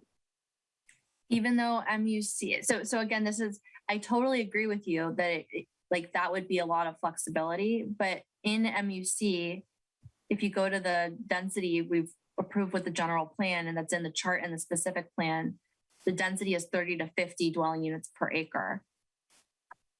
That's why I'm like getting stuck. So I almost think it's 30 to 35 is like the magic answer, just giving people the flexibility to. So as it is 30 the minimum and 50 the maximum, and then That's correct. And is I think that this might be correct? some residual language, because as the plan and the general plan morphed, there was initially no minimum, and it was up to 50 units per acre. And over time, in different places, we've approached it to ensure that there was a minimum of 30, so that there was a clear, positioning in place for mixed use center relative to mixed use neighborhood. I think very much this could just be a vestige of, yet another edit for consistency to make all of them established right.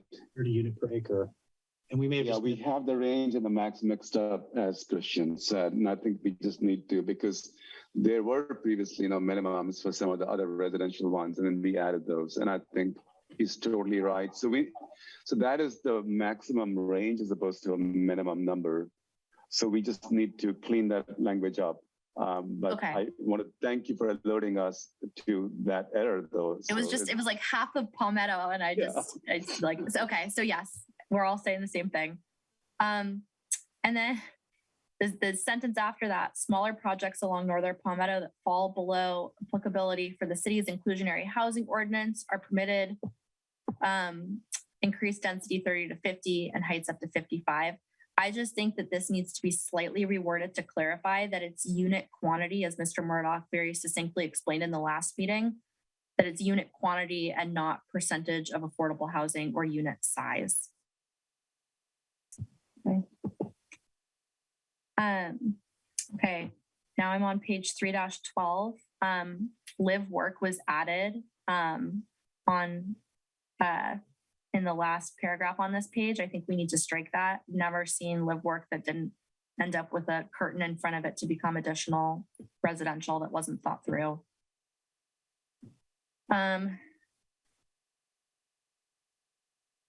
This is small, but on 313, Eureka Square also represents a future opportunity site. I just add the word also, because otherwise it's inconsistent with the fact that you say two major sites.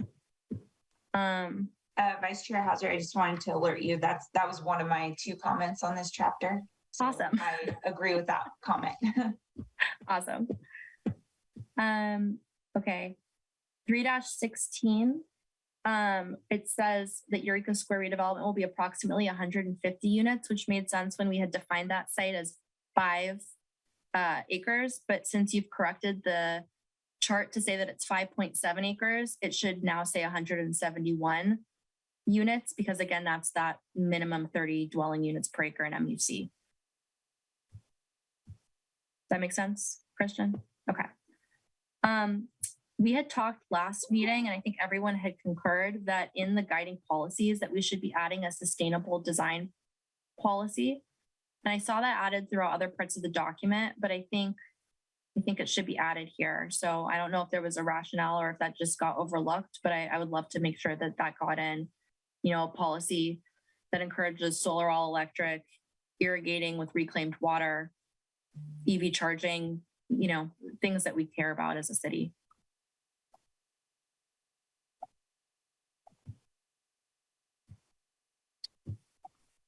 So I think that we had included it. It was almost there in chapter 7. Or no, not 7.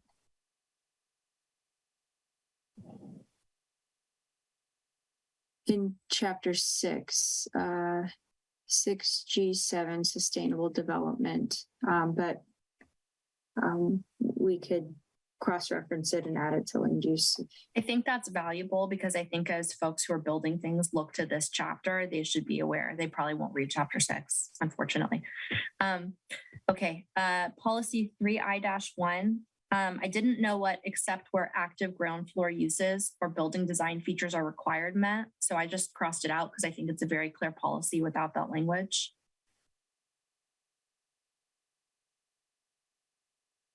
Vice Chair Hauser, can you please state again where you are in the document? Yes, page 3-17, implement the first implementing policy 3-I-1. So it's mixed use zoning to establish a flexible mix of uses with a variety of permitted uses at the ground floor as well as on upper stories, except where active ground floor uses or building design features are required.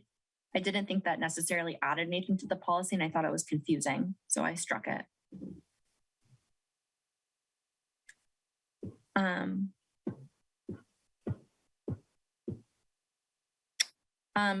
3-20, page 3-20, policy 3I-24.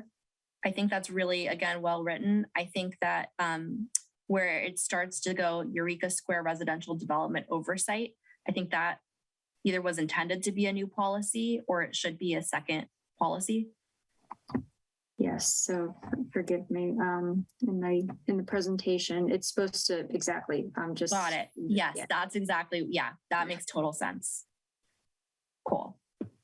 God, I'm really hoping I'm done.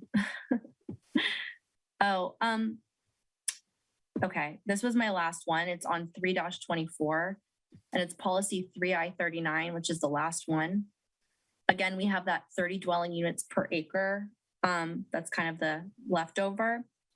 But then where I had that comment before about making sure that we're clear that it's about yeah, exactly. It's the quantity of units, as Mr. Murdoch explained, rather than the size. It says allow projects that fall below the unit size requirements of the city's inclusionary housing ordinance. And unless I'm misunderstanding something, I don't think that was what the intention was. I did not see a size requirement for units in our ordinance. So I think Mr. Murdoch, you clarified that that was for projects less than 5 dwelling units. So that probably needs to be reworded.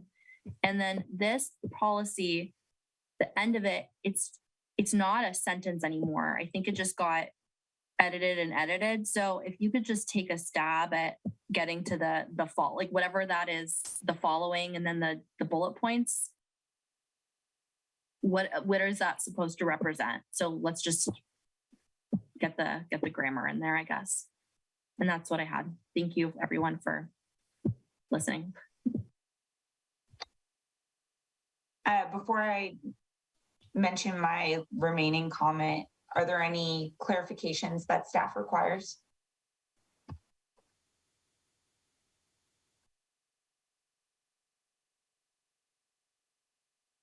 Okay. So the one comment that I had remaining on chapter 3 is on packet page 46. So document page 3-21, table 3-4. Again, thank you very much for adding this table of examples and clarification. It helps someone like me who isn't super familiar on the differences between these commercial options. I'm wondering if this might be better suited to be earlier in this chapter.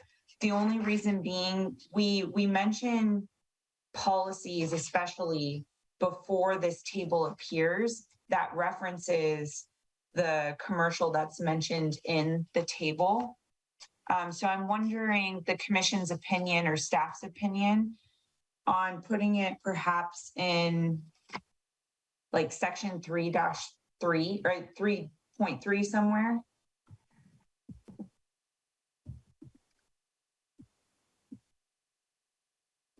Commissioner Hauser, I saw a thumbs up.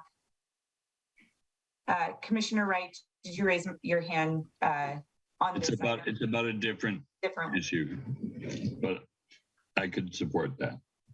Okay, thank you. Mr. Murdoch or Ms. Moore, do you see any issue or inconsistency with putting this table a little earlier in the chapter? No issue comes to mind for me from a substantive standpoint.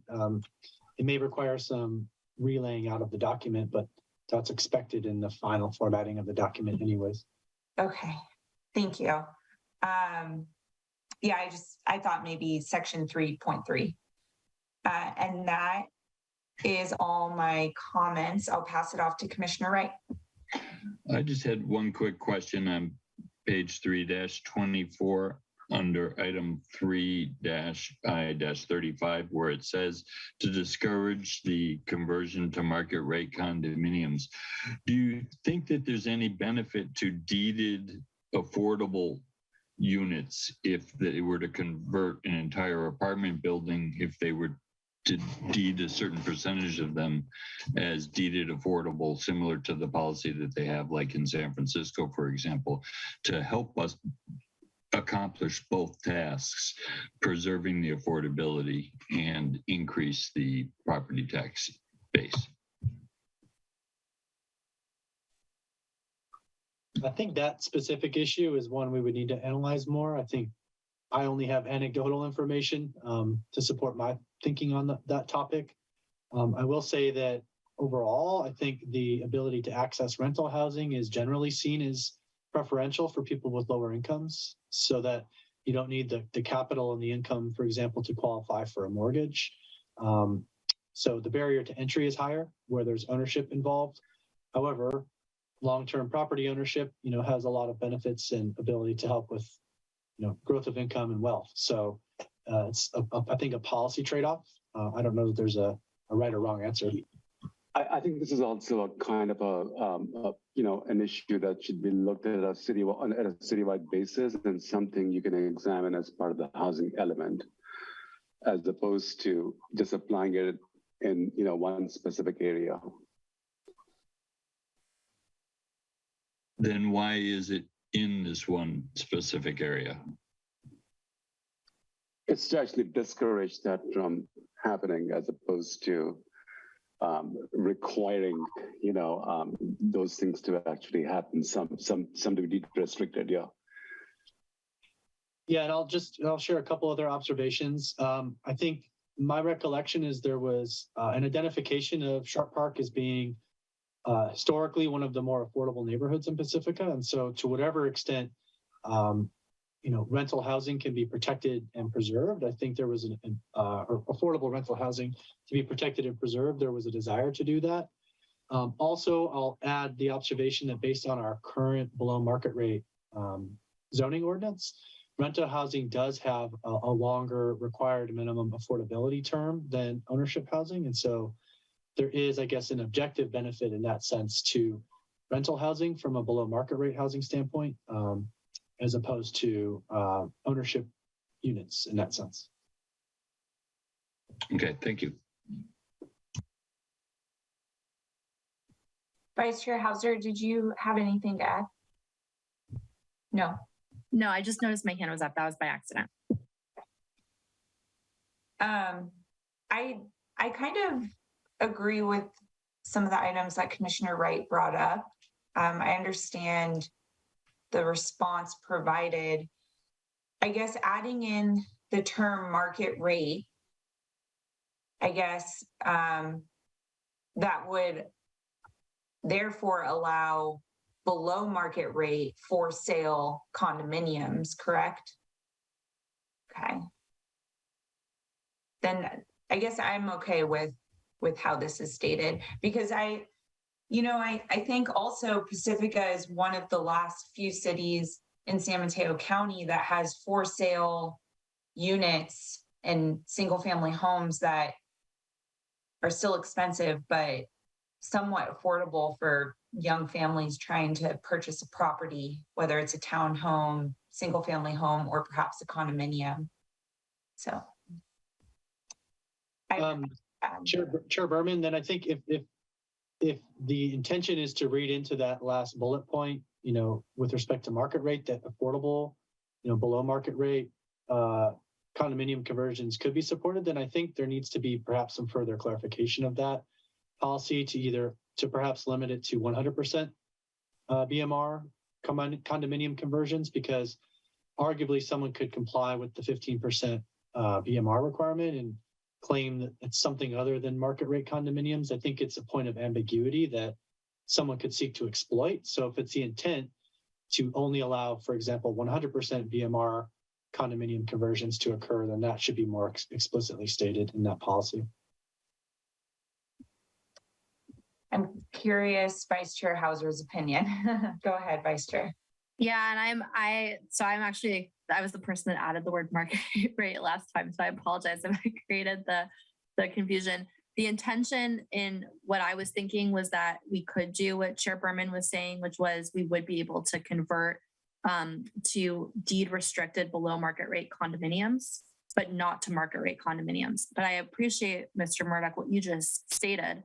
I think where I would want to go, but I'm kind of open on this, but where I would want to go is if you have an apartment building that's 50%, well, no, I'm on board with the idea of the 100% affordable, because the idea is that it's not below market rate rental. It's just existing rental. It could be market rate rental that's being converted to condominiums.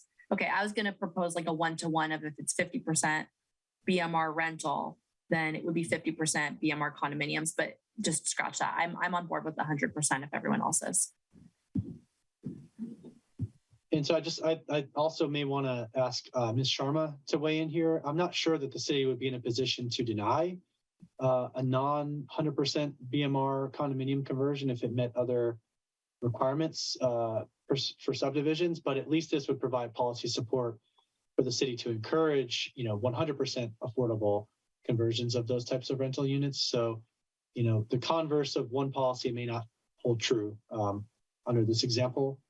But Ms. Sharma, do you have any insights into the city's ability to restrict market rate condominium conversions, this policy notwithstanding is revised? Yeah, I was thinking about this point, and I'm not sure that we could deny a project that didn't meet all of the city's requirements just on the basis of this policy.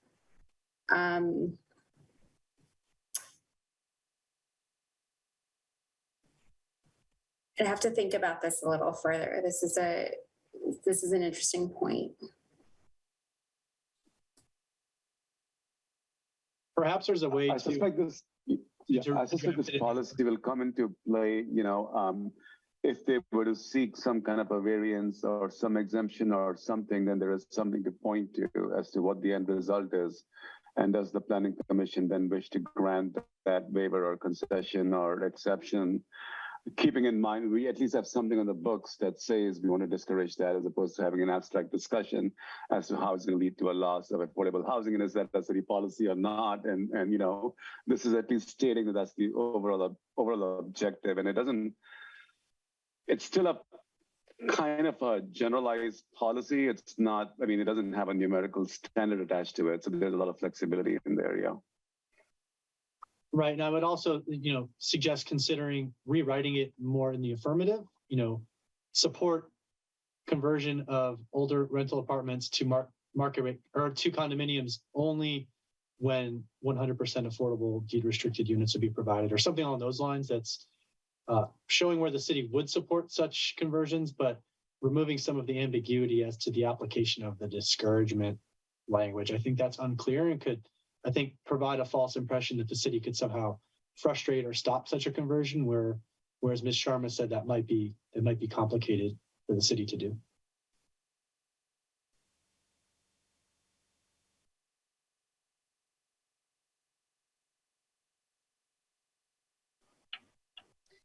So I think maybe staff, if you don't mind looking into that one, and we can revisit it. Thank you. Commissioner Domrat, was that your hand that I saw jump up? Oh, I think you're on mute. Hello? Hi. Okay.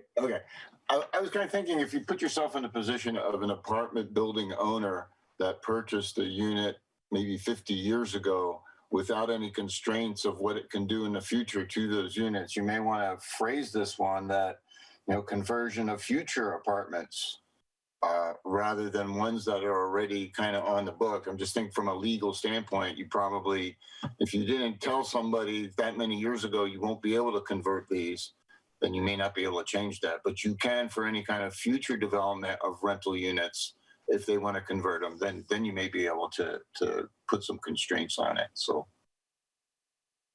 we may want to rephrase that one to be more for future units rather than the existing ones that might want to get converted. That may, be a disincentive to develop actually new rental housing, right? If somebody is constrained by it. So, these are the kinds of details, and I think the housing element should get into. And it's difficult to do it just in an individual area as opposed to applying such a policy citywide. Yeah.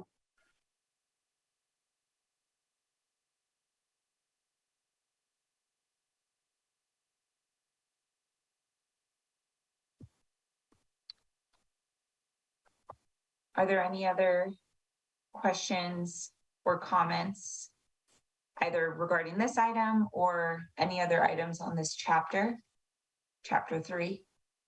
So, Chair Berman, I just want to confirm the Commission's intent with respect to the last policy we were discussing. So you want staff to consider that last bullet point and determine if there's a way to more directly encourage condominium conversions of existing rental units or of rental apartments only in instances of 100% deed restricted affordable housing. Yeah, and then also with consideration to Commissioner Domrat's comment. I know I'm not in a place to feel confident one way or the other or draft language right now. I feel confident that your team, Christian and Rajiv and Allison can come up with something suitable. Thank you, Chair Berman. Just one other point I wanted to make on Chapter 3. I did find some information I obtained previously related to the potential future redevelopment of the Sharp Park Library, and the architects working on that concept plan anticipated needing at least a 2 FAR 2.0, and then wanted potentially the flexibility to go up to 2.5 in case there was a preference for some additional programming in that project. So I think as considered currently, the public and semi-public land use designation would have a maximum of 1.0 FAR. And we had talked about potential options of how to allow the Sharp Park Library site specifically to have some additional flexibility. So that's something we may want to put a finer point on before we move on.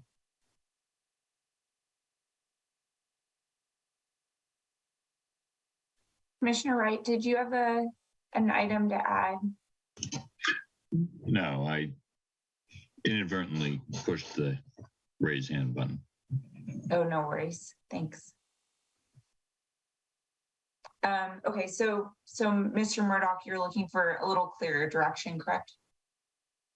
Correct. Yeah, even if it's something as general as, revise as discussed, but also include, clear exceptions for the Sharp Park Library site to go up to 2 or 2.5, whatever the commission feels is appropriate.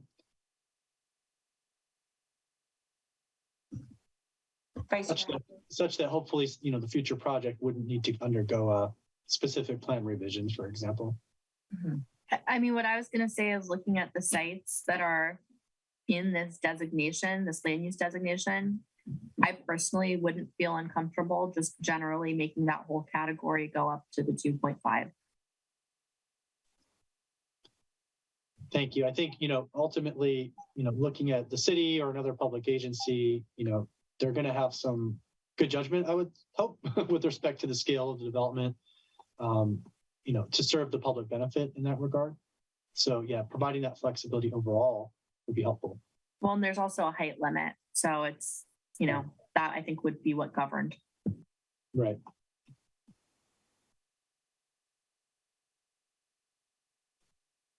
I concur with that. Any other commissioners have any opinions? I'm not against it. Thanks, Commissioner Wright.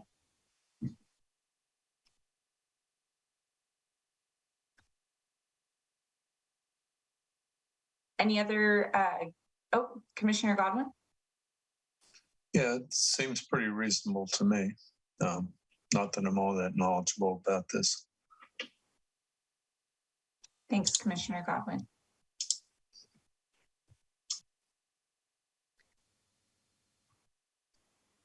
Mr. Murdoch, are there any any other go backs? Not on my end, Chair Berman. Ms. Moore, any additional clarifications on your end? There was one comment, Vice Chair Hauser, you had made about build out on the site on Eureka Square that I wanted to clarify. I'm trying to find where Do you mind telling me, which page it is? Where was that? Oh, in the build out section on 3-16. There you go. Yeah. Okay. I think it's the next page. Yeah. So again, with the 30 minimum dwelling units per acre, this comment made sense when you had Eureka Square at 5 acres, but you guys updated the land use, the existing land use by acreage table 3-1, which I really appreciate because the rounding error was really substantial on the last go around. So that additional level of specificity, oh, I'm sorry, it's not table 3-1. There's a table somewhere that provides acreages of sites, including Eureka Square, which you had specified now as 5.7 acres. Right. Yeah, okay, I'm sorry, table 3-3. So the last line is Eureka Square 5.7. So 5.7 times 30 is 171, not 150. That's all I'm saying. So we are also limiting residential to half the site on Eureka with this new policy. Oh, okay. And I maybe I'm just a little bit concerned about changing build out too significantly in terms of the project description. So if it were at 2.85 times, the 50, like if it were the max density, that would be more. That would be I see what you're saying. I think the problem is that we have a site with a dwelling unit per acre minimum taken with a density of gross acres. So however you guys want to resolve that, I just think it needs to be resolved because right now it's non-conforming. Got it.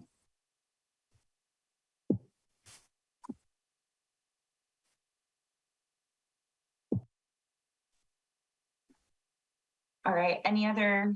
Yep, Commissioner Wright. Just a quick thing, as I drank way too much herbal tea this evening, and it looks like we're in for quite a bit more time. Is it possible to take a 5-minute break? Yes, I would certainly support a 5-minute break. Before we do, it sounds like we're coming to a conclusion on Chapter 3. So do any other commissioners have any additional comments? Does everyone kind of agree with the direction that we've given staff? Just looking for a consensus. So some head shakes. Yes. Or nods, I guess. All right. Okay. So we have a consensus on the comments given to staff on Chapter 3. So we'll take a 5-minute break and then we'll open up Chapter 4. So let's return at, let's see, 9:32. All right, thanks. Recording stopped.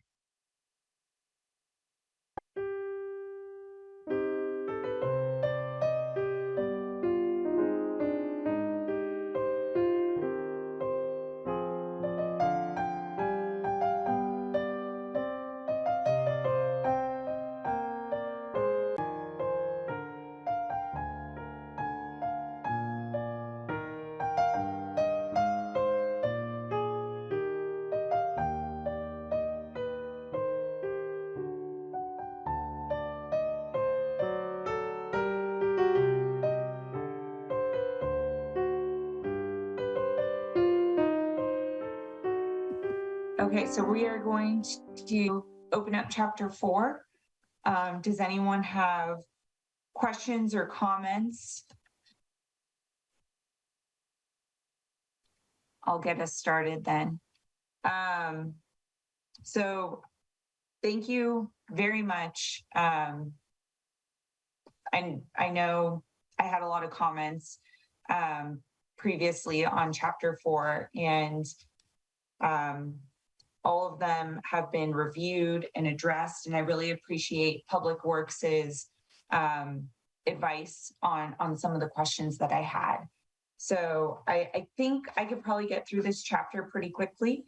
And so my first comment and questions are on figure 4-4.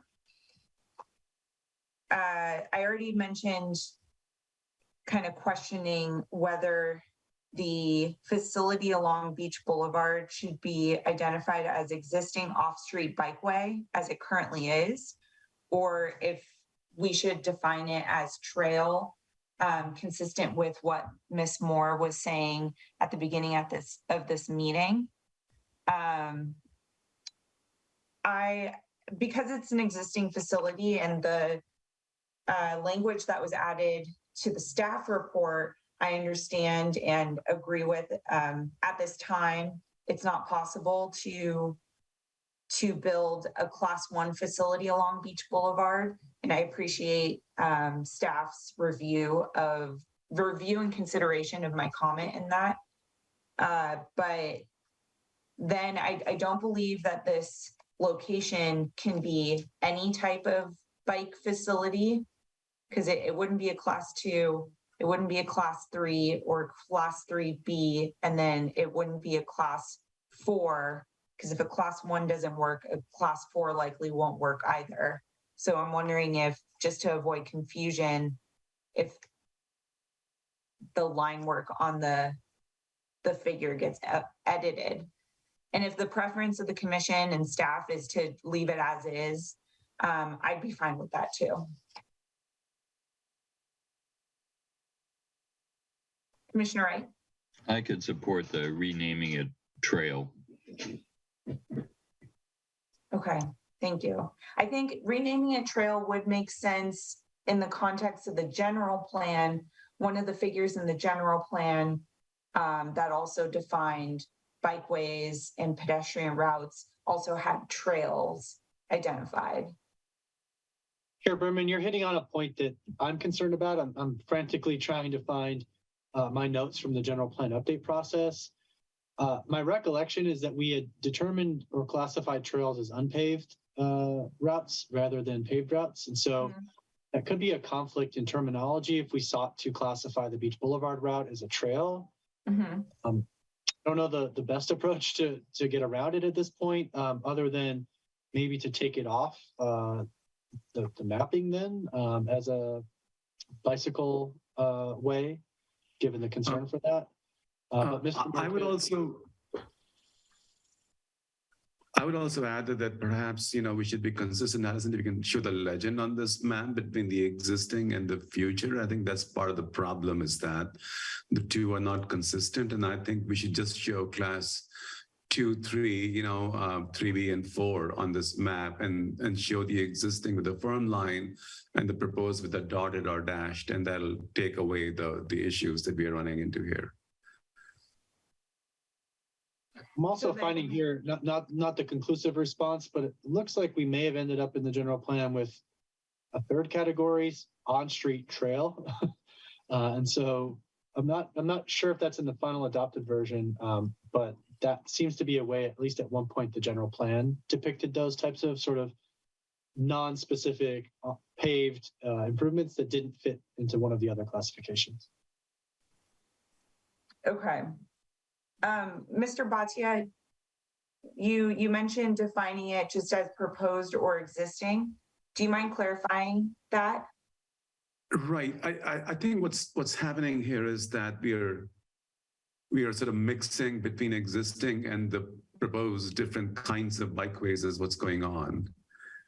And And I think that's lending to some kind of a confusion, because then we discussed that Beach Boulevard is not, like a class 3 or a class 4, but it is something different. All I was suggesting is to maybe be consistent between the existing and the proposed. If there are some existing class 2 bikeways, for example, I'm not sure if there are any, and then if there are, then should those also not show up as existing here on this map? So whatever be the existing, and maybe we call them trails as opposed to consistent with the nomenclature in the general plan. I agree with Christian that we should be consistent, but we should do a consistent existing and proposed across all categories, and not just have different sets for each one of them. Yeah. My only concern with that is I think it would kind of burden the figure itself, just over cluttering it. I think a benefit could be just having one line type and calling it existing bikeway, and not necessarily defining whether it's on street or off street. But I don't really have an issue with the on street or off street. What I have an issue with is, so looking from a new development standpoint, if the existing facility on Beach Boulevard is defined as a bikeway, then if there's a new development along Beach Boulevard where a developer needs to replace this facility, like, we certainly want them to replace it. We don't want them to just build all the way up to the shoreline. I mean, granted, they wouldn't, because Beach Boulevard's right away, but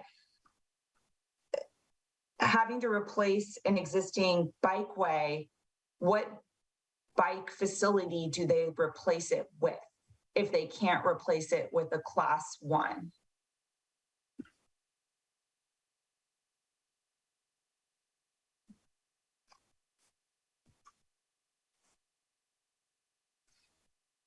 I know in the staff report, there's mention of perhaps with future development of the shoreline resiliency and a new seawall, there could be opportunity to build a class 1 facility.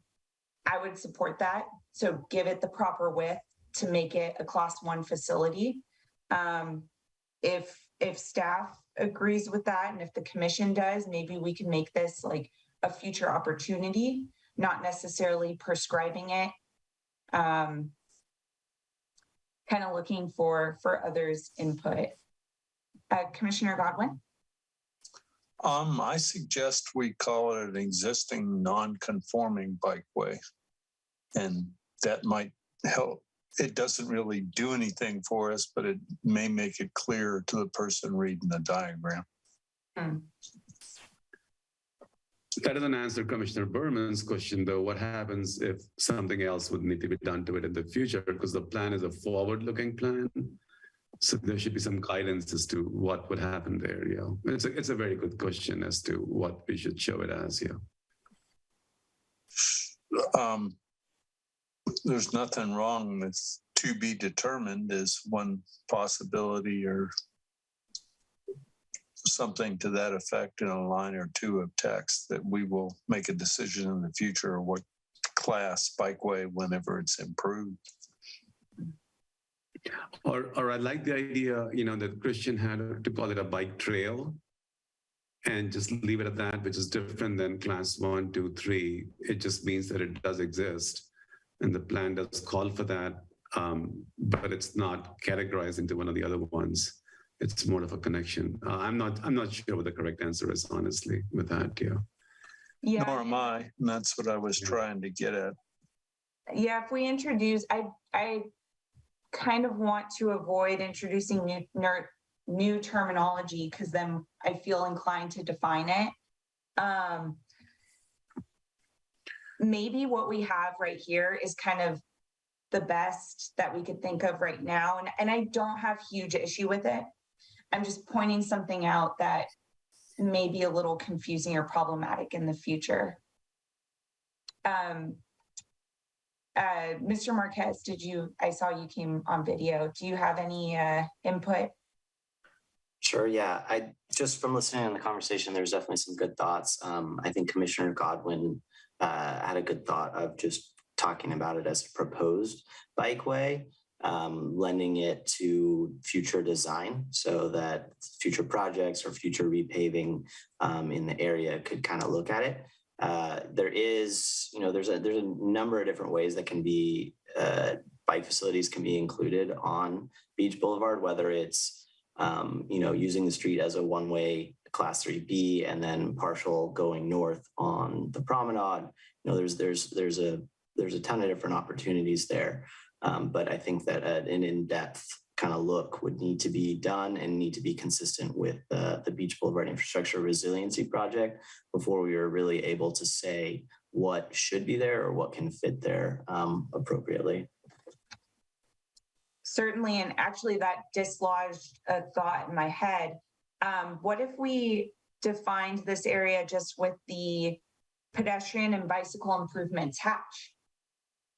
And then in the table, we could, in table 4-2, we could kind of say further study of bike and pedestrian improvements along Beach Boulevard with future development or whatever it says. Commissioner Godwin.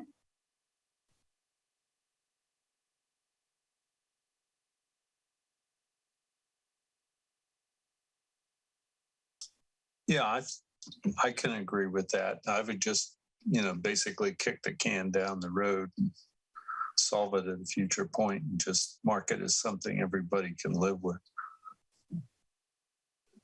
Is that it, Commissioner Godwin?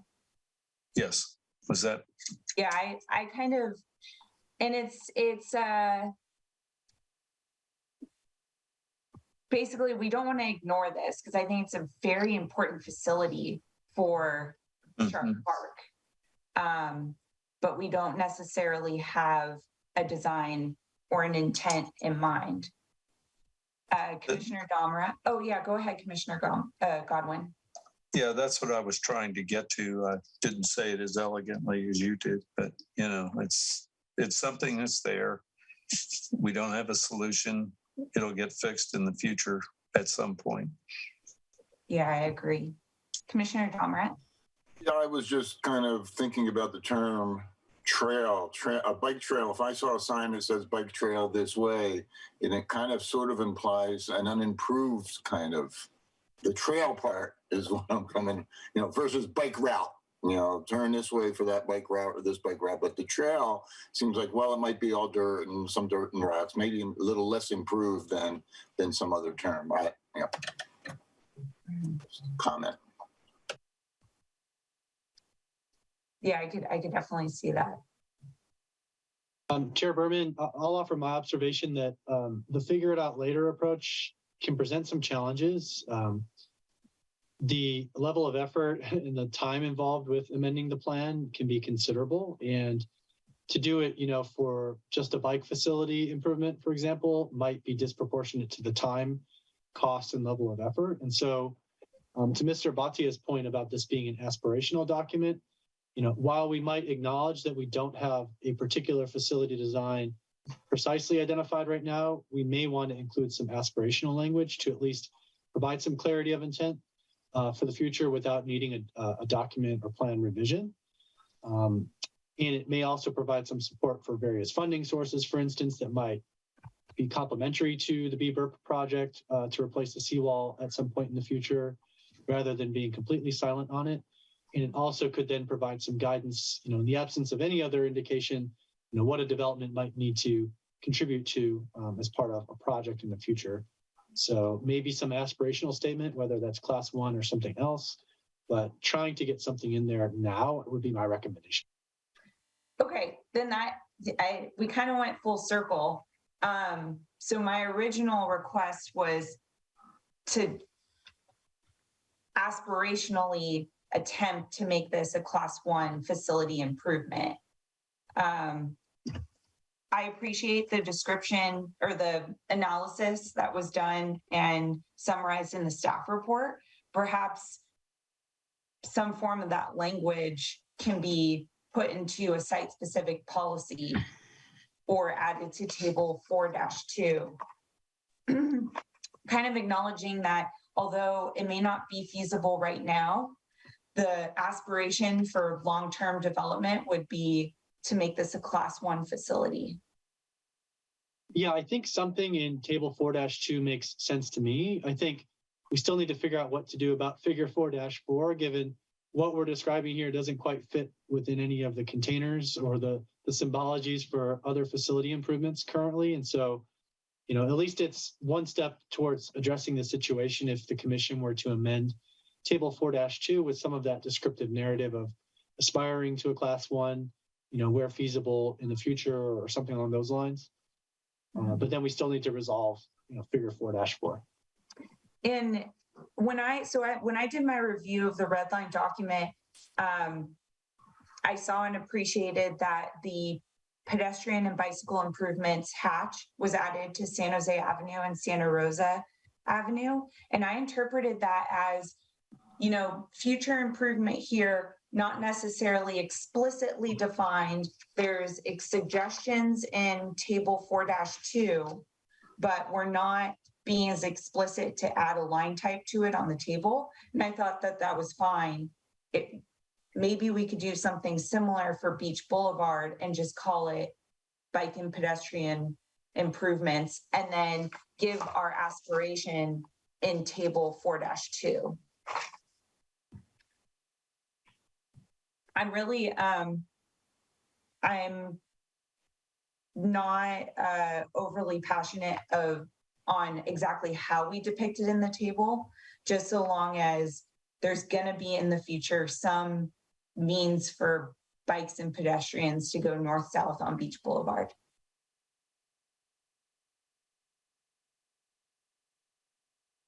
And Ms. Moore, did you state earlier that you were expecting some additional symbology on San Jose and Santa Rosa beyond what's there currently? Or did I mishear? Right. Yep. I was waiting to just hear that that's the direction, that's the desired direction. And I was going to add a Class 3B, but because it was also delineated in this table. That's not the right one. Right. I think some of the distinction in my mind, and maybe there's some clarification needed in the discussion, is that where we know we want an improvement and we believe it's feasible, we can include the symbology of the proposed facility type to provide clarity and direction for the future. Beach Boulevard is something else where we don't entirely know if it's feasible and we don't entirely know what facility type, but we know we want something better. And we want to at least aspire to achieve that if and when that becomes feasible. And so that's where I think it needs a different approach. And, I think fitting in this sort of framework, the commission would direct that San Jose and Santa Rosa get the proper proposed facility symbology added to figure 4-4. And I'm fine with that too.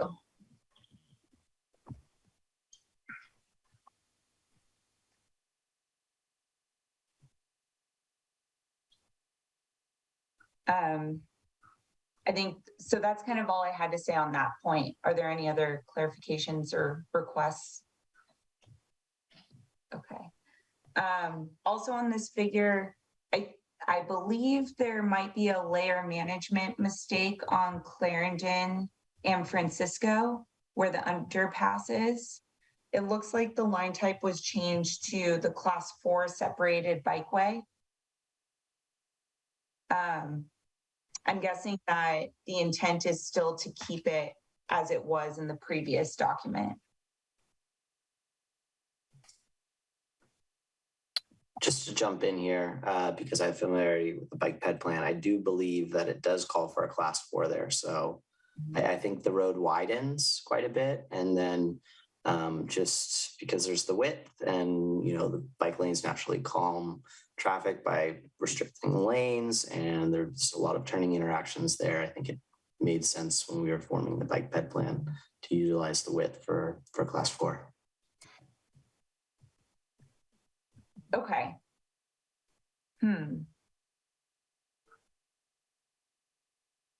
So then there would be at the inner, okay.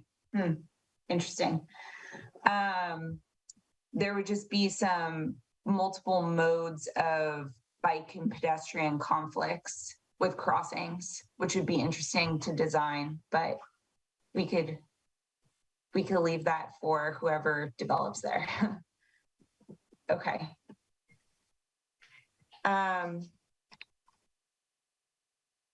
That's all my items on figure 4-4.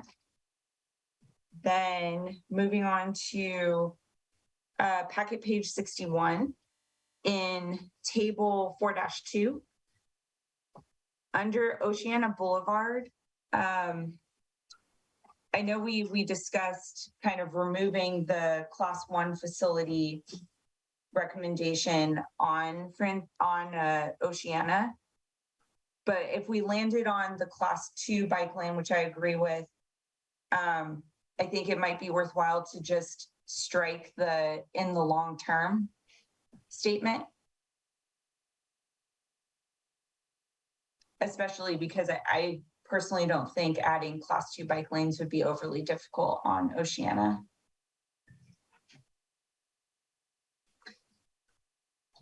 Then also on this page, and apologies, my print that I made of this chapter is a little messed up, so maybe this is irrelevant. I believe, so there's 2 cross sections and they look almost identical, but I do see that the buildings represented are slightly different. Is the top one supposed to be existing and the bottom one supposed to be proposed? You're talking about this figure that I'm showing? Yeah, the cross section. Yes, that's correct. Okay, then I think the top one should just be defined as existing and the bottom one as proposed. Also, I know we mentioned this or we talked about this in the last meeting.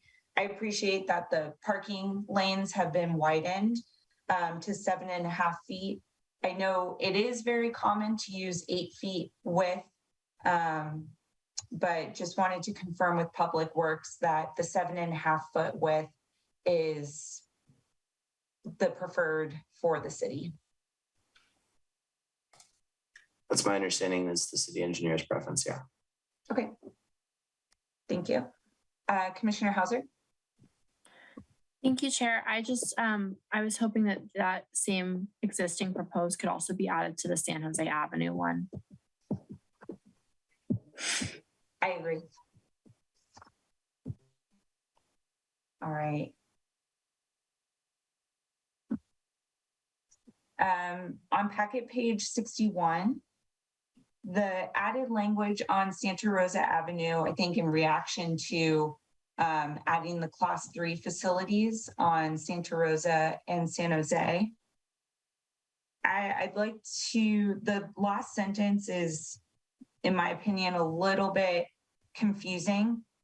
So I think I wanted to simplify it to read, while more minor pedestrian improvements are proposed, an additional bicycle connection on this street could create part of a loop between the pier and pedestrian bridge, or between the pier and Francisco Boulevard, whichever the preference is on staff side.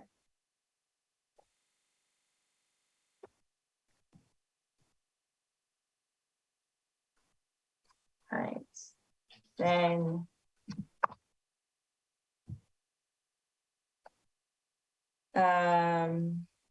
San Jose Avenue, the existing and the proposed titles for the cross section, Vice Chair Hauser already mentioned.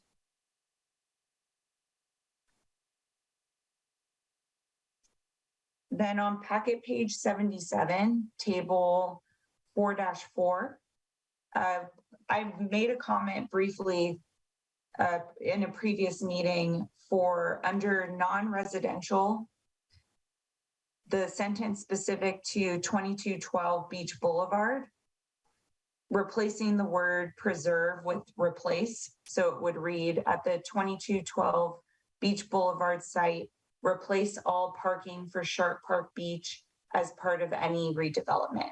so that rather than being prescriptive to preserve, which implies keeping the existing as it is, replace could either be, just resurfacing, or it could be replaced in a different location if needed. And then lastly, for this chapter, I know there was discussion, and it was another commissioner's comment that we talked about, and I thought it was going to get incorporated, but a policy about speed limits on bikeways. And sorry, I don't quite remember exactly where we landed on that, but I noticed it didn't make it into the chapter.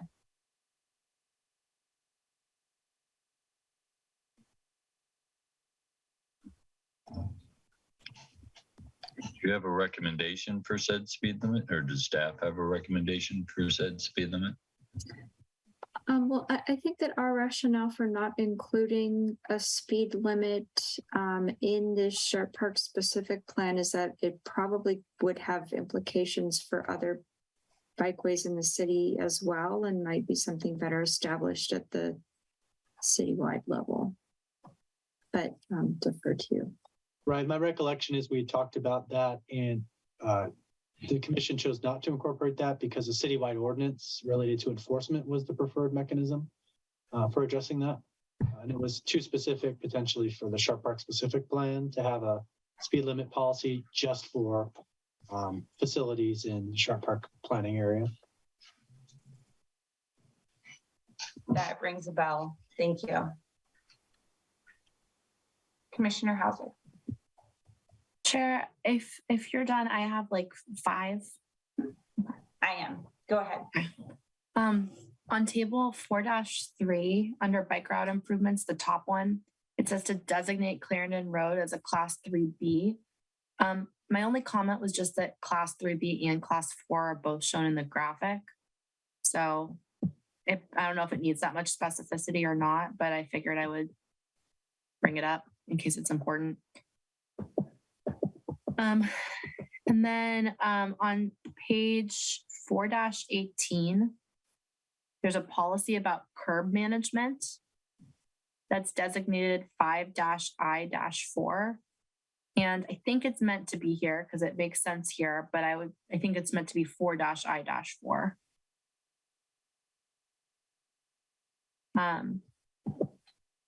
Okay. And then page 4-27, there's a right before the bicycle parking section. I'll let you get there. So the last paragraph says mixed use site parking requirements for both auto parking and bicycle parking shall be the sum of individual uses. I think it's important to say except as specified in table 4-4, because 4-4 does allow TDM measures. So I just want to make sure that people understand that it should be internally consistent.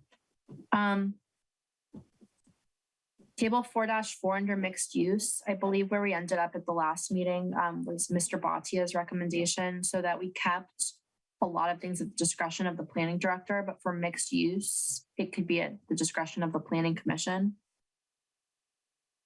So that's just the last line there. Everything else was okay.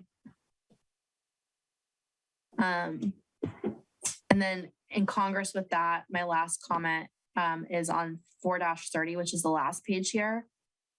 Policy 4-I-18.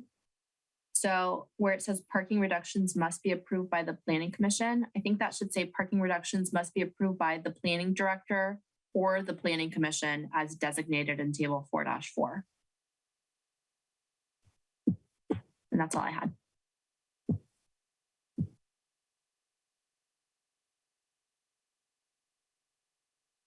Are there any other questions or comments in chapter 4? Does staff have any go backs or clarification questions? All right, do we have a consensus on the comments provided to staff? Some thumbs up. Yes. Okay, thanks, Commissioner Wright. All right, Chair Berman, I would appreciate going back to page 4-13. I didn't capture that. It was a discussion either of San Jose or Santa Rosa Avenue improvements. Miss Moore, if you captured everything, just indicate so we can move on, but I didn't capture that in my notes. Yep, so the Santa Rosa Avenue, I have, could create part of a loop between the pier and the pedestrian bridge. So just simplifying that last sentence. Mhm. Yep. If there is a preference to say Francisco Boulevard instead of the pedestrian bridge, that's fine too.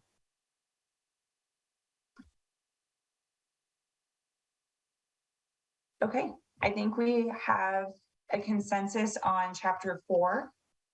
So we can move on to chapter 5. All right, chapter 5, questions and comments. Vice Chair Hauser. I'm happy to let someone else go first. But I thought that a lot of the changes made here were really fantastic. So I appreciate all the work. I think my first one is 5-4 DS1. We added the line that said irrigation should use reclaimed water, and just based on the general plan definitions, I think that should say shall use reclaimed water. And maybe we can say shall use reclaimed water. Sorry, yeah, this is on Palmetto Avenue, all of which has purple pipe to it. So it should say shall use reclaimed water. Moving on to 5-9.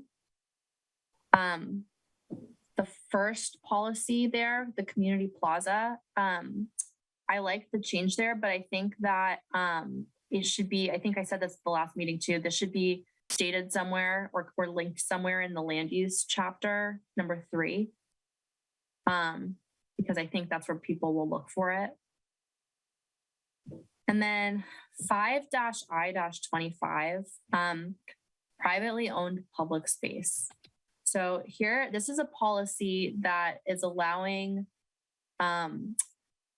impact fee credits based on provision of open space. That is, it's restricted to only be open space. That is something that almost every city has.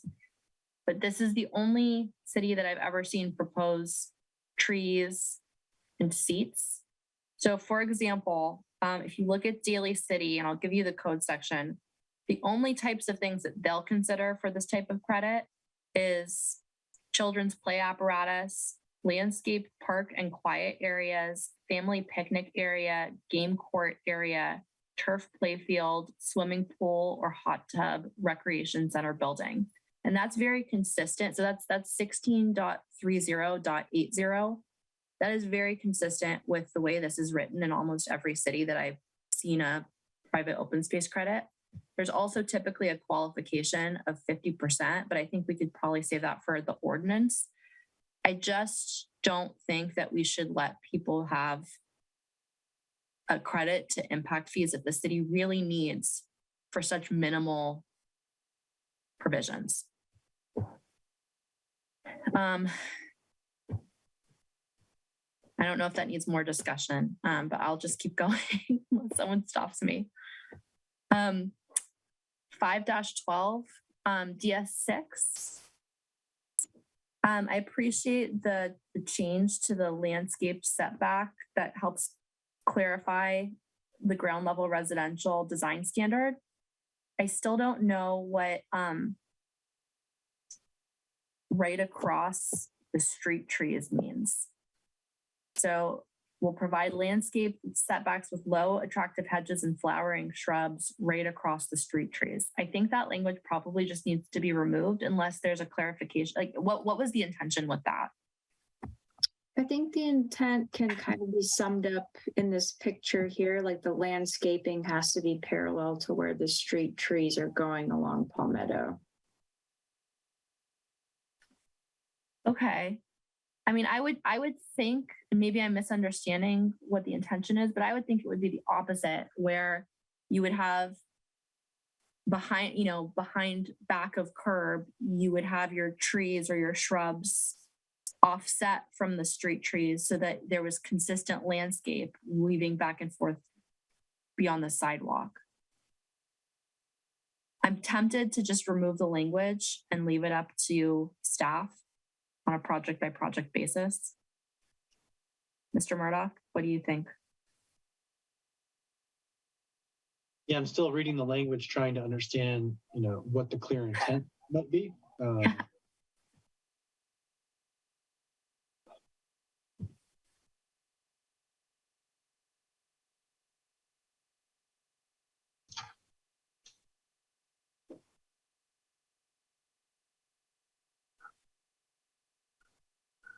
Yeah, I'm not understanding. I think maybe we should focus on what the context here is. It's for corner lot residential buildings on Palmetto and Francisco that front onto East-West streets. So I think it's trying to provide a transition to the predominantly residential areas. And so whether we talk about layering the landscaping or to provide a transition from street trees, whatever the outcome is, we need to be clearer because it's not clear as drafted. I would just simply say provide attractively landscaped setbacks and just leave it at that. The figure is there, it shows what's happening there. And gosh, I mean, that's just, how exactly it happens, the relationship to some other tree across the sidewalk and so on. I don't know. I mean, it's just needs to be, just keep it simple, yeah, for now. I think as long as you keep the as seen in figure 5-2, that makes sense to me. If Mr. Murdoch, that makes sense to you. It does. I think we can simplify the language here and just express some intent and refer to figure 5-2. Cool. Okay. On that same page in DS7, I'd like to make projections and recesses plural for that second bullet point. So incorporate projections and recesses. And then in that third bullet point, where the finished floor elevation, I would add of a deck or building. So where the finished floor elevation of a deck or building is more than 3 feet above the sidewalk elevation, etc. And I see that someone else has their hand up, so I'm gonna. Yeah, while we were on that page, I understand and appreciate the reason for wanting it elevated above the sidewalk for a number of reasons, but I also question how do we contemplate that working both with ADA stuff and with making it easy for elderly people who typically need a ground floor unit for easy ingress and egress in a less fettered way. How do we envision that as I mean, I at first had that same reaction, Commissioner Wright, but then I thought about both like Cafe Pacifica and the Bloom Room, both of who have built at the higher finished floor. And I actually ended up feeling like this language was okay, especially if with sea level rise, and I am no expert on sea level rise, but if the flood zone maps change and people need the allowance for higher finished floors. So that was my thought, but I'm totally open to what you want to do. And Commissioner or Mr. Murdoch, do you have an opinion on any of that? Well, I have a couple thoughts. I think, the design outcome here is desirable. I will say this policy is applicable to residential entrances, and in most cases, not every residential unit needs to be designed to provide accessibility. And so, we may want to be more explicit that there can be exceptions where accessibility is required. And then an overarching theme is that the city has a reasonable accommodation policy that anybody that needs a particular development standard to be modified to accommodate their disability can make such an application to the city. And within certain relatively limited exceptions, the city would be obliged to grant such an exception for purposes of accessibility. So even if kept as drafted, there is an opportunity for disabled persons to seek relief to accommodate their disabilities from this or from other standards. And what about more elderly people? Well, I would need to look back at the precise language of our reasonable accommodation ordinance, but if it's reflecting a bona fide disability, then that accommodation would be available to them. Okay, thank you.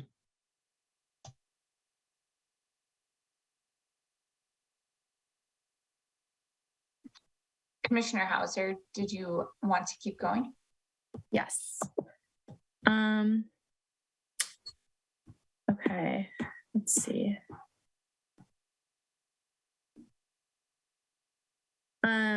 Okay, so 5-16 on this page, 5-I-42, I would just do the same thing that we did on the last page of making projections and recesses plural. And then after the historic design policy, I think this is where we add a particular policy about the buildings that we kind of talked about in the general questions. And I took a stab at some very strong language that probably needs to be rolled back or dialed back a little bit. But I was thinking something along the lines of frontage walls along Palmetto Avenue for buildings at addresses 1914, 1922, 1926, and 1932 Palmetto Avenue shall be maintained in order to preserve the architectural character of those buildings. Frontage walls shall be maintained either in full by preserving the frontage assemblies, including cladding materials, or by rebuilding substantially the same replacement facades with architecturally identical roof lines and cladding materials. I don't know. And I've also been receiving some emails with some more history about the area, and it sounds like the buildings were built in 1970, which just barely gets them to the historical review, but still doesn't guarantee it if the historian looks at them and finds that there's nothing significant about the structure. Or even if they find something significant, maybe the mitigation is taking photographs of it before removal. So I don't think relying on individual project CEQA is the appropriate way to preserve architectural character here. I don't know, Chair, what do you think?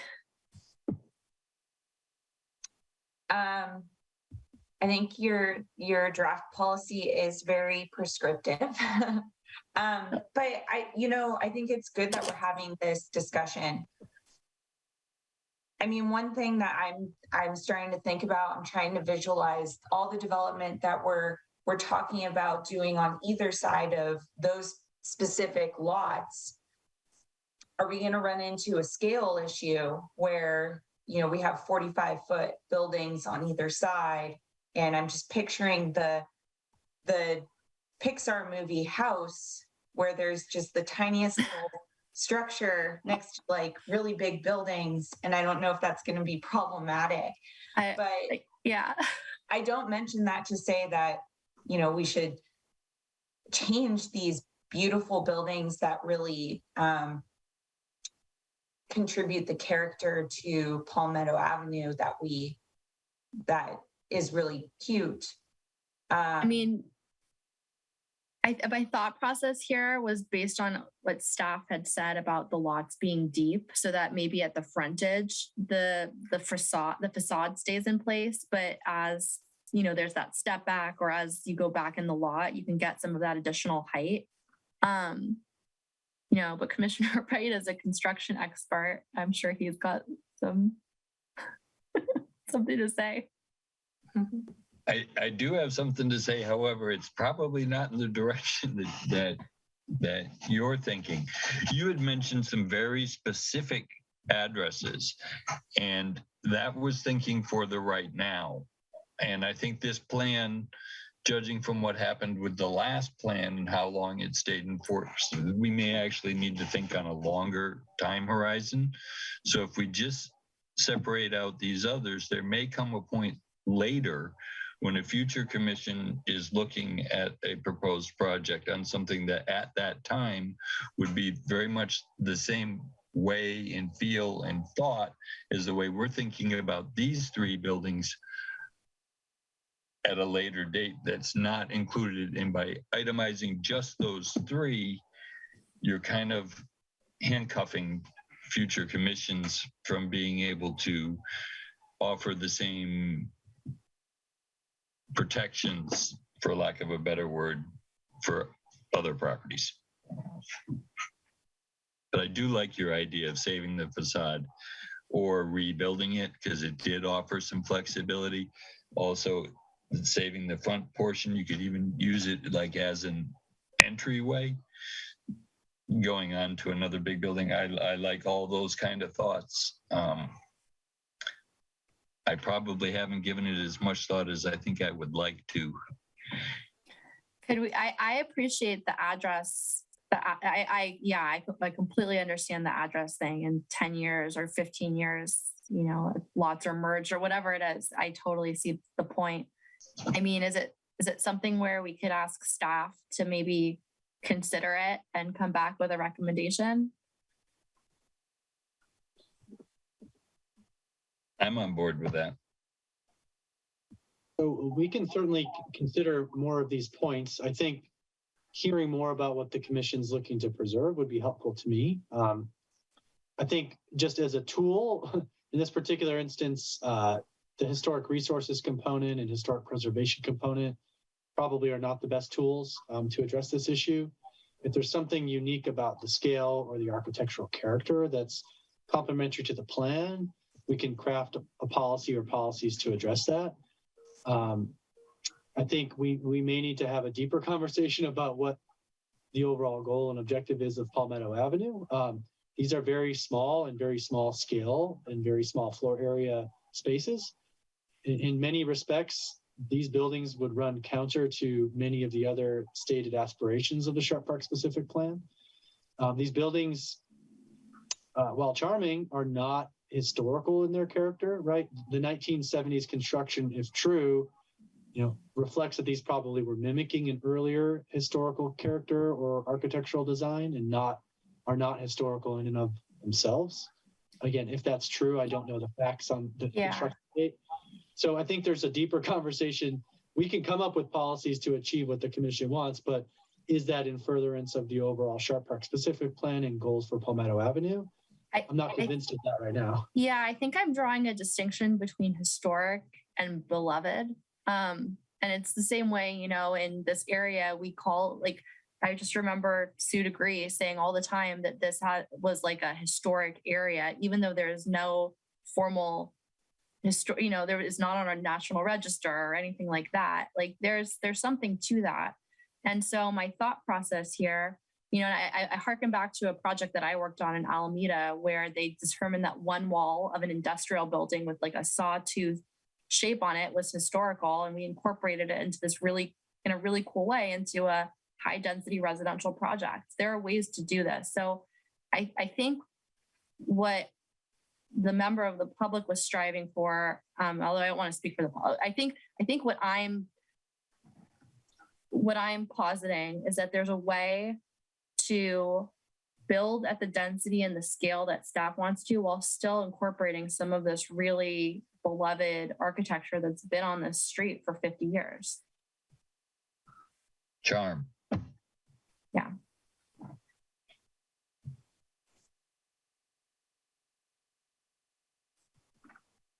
If I may, before Chair Berman may recognize one of the other commissioners, while the commission's discussing this point, you may, coincidentally, these buildings that we're talking about are at the transition point between Southern Palmetto and Northern Palmetto. And so maybe there's a dimension to this to think about this as a transitional space, or somehow this scale to be useful in some way in relation to the Northern and Southern component, the Northern being more modest in the increased building heights overall, and the Southern being more intensive in the building heights overall. Commissioner Godwin. Yeah, again, this is an area haven't spent much effort into, but do we really have any rights as a town to preserve buildings that are 50 years old or thereabouts?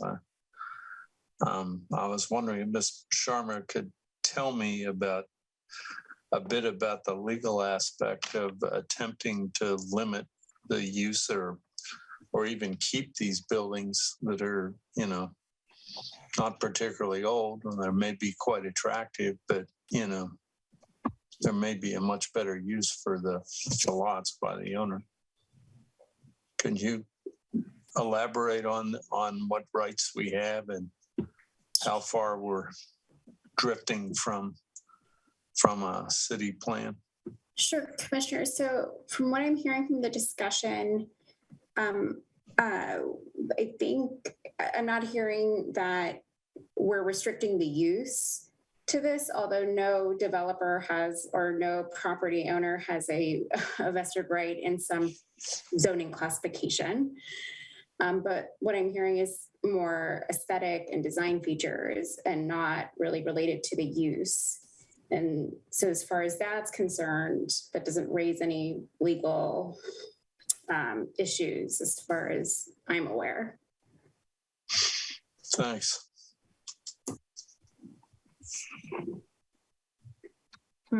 Commissioner Domrat? Yeah, I think we have to watch on what kind of precedent we try to set here, because if you're not careful, all of Lindemar was built in the early 60s, so that's all historic now, if you want to consider in terms of the number of years. But I think for this example, if we write up something of the policy that would describe the feeling of the neighborhood that we want, we can then set those 4 properties that you mentioned as examples. You could say, as example, you know, location A, B, C, and D have the kind of thing that we would be looking for. So that way you're not really pulling them out, but that is an example you'd like to, you know, and only mention those 4. You're using them as an example of the kind of feeling of the neighborhood that you'd like to get. Highlighting them as a good example on the design aesthetics. That's a good idea. Commissioner Hauser. Yeah, I like the idea, Commissioner Domrat, of you know, picking these out as features for what the architectural aspirations should be. I think that's helpful, especially for guiding future development. I definitely am not saying that these structures are historic. I want to be really clear, and I don't think that we should be giving them any sort of historic protections. But I am going to kind of stick up for this idea of taking architecture that, again, is like beloved and has a lot of I think value to Palmetto. You know, it's like we did this phase 1 streetscape improvement, and we use the same image everywhere. It's the first image that you see in the specific plan. There's a reason for that, right? It speaks to something about the way it looks. I really do think that we need to lobby for finding a way to just preserve the aesthetic of the frontage. However, staff wants to take a stab at wording that. I really think we do. Again, not limiting the use, not limiting the overall scale, but just having that kind of architectural element on the frontage, I think is really valuable.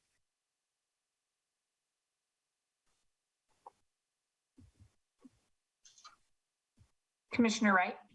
I'm actually very much in favor of trying to incorporate some of that character and charm into a future design on those sites as well, at the same time as not trying to handcuff any potential future development to get us to our goals. And what's the best way to bridge that? I don't know. And I would probably lean heavily on staff to try to help us sort through that.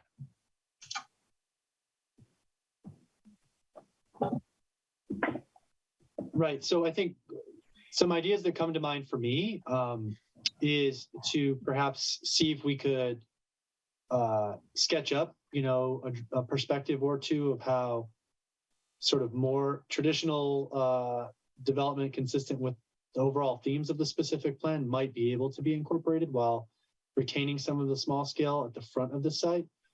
And then consider what language we might be able to develop where we exemplify the scale and detailing and characteristics of these buildings as indicative of the types of pedestrian scale, ground floor, frontage designs that we want to present and create that inviting environment at the street level that we're attempting to create in the Sharp Park specific plan, and see how we can point to the specific components of these buildings that might exemplify what that detailing and what those architectural aspects might be. But in order to do that, there are 3 buildings that I'm aware of in sequence here, and 2 of them are relatively similar in design and scale, and the third is quite different. And so I think it would help to hear more from the commission as to, what they're seeing there, or how the different building types might be relevant for this purpose. Because I don't know how to, 2 of them, very clear to me.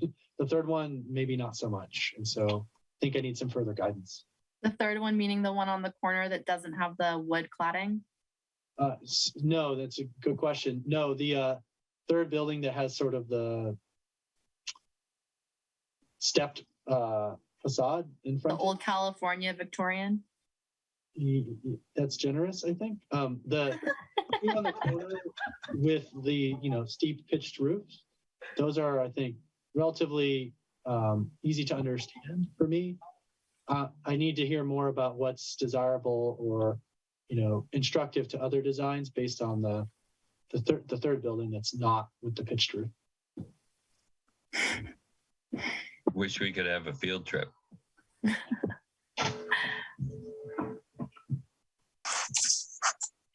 I mean, this is why this is subjective. I like it. Well, I'm not suggesting there's anything wrong with it. It's just very different. And I don't know what you're typifying with that design that should be carried forward into other buildings. I think the quaint scale of the two buildings closer to the corner, it's more understandable for me. I just need to understand more in the commission's words what we're trying to convey to the designs of other buildings. Well, what if we left those facades there and 3 feet back behind that, we built up to get us the density and size that we want? Yeah. So I think sketching that out, Commissioner Wright, is what I was suggesting to help visualize it. I can see it clearly in my mind how it could work. It's something along the lines of what Commissioner or Vice Chair Hauser was saying about retaining the front wall of some old factory building, but with a little more depth, I think, in this instance, give or take the front third or front half of these buildings so that there's actually some character and some space. Maybe you're creating the walkthrough path to the new building through the 2 buildings closest to the corner and sort of integrating the function as well, not just the form of the buildings. A lot of detail to be worked out. But I think there's something there to work with. There was a piece in her suggestion too that said or rebuild too, because I think in trying to keep that street line in place, it may be necessary for those particular buildings to move that forward some, and offering the flexibility to a potential developer to rebuild in kind would be of some appeal. Right. I think, that reinforces the point of really clarifying what character details, the commission is seeking to replicate with these buildings. And it also helps, given we're not using the historic resources route to try to protect these, because rebuilding to mimic historic character is typically discouraged in historic preservation guidelines. And so, again, replicating an architectural character is one thing, or scale, or both.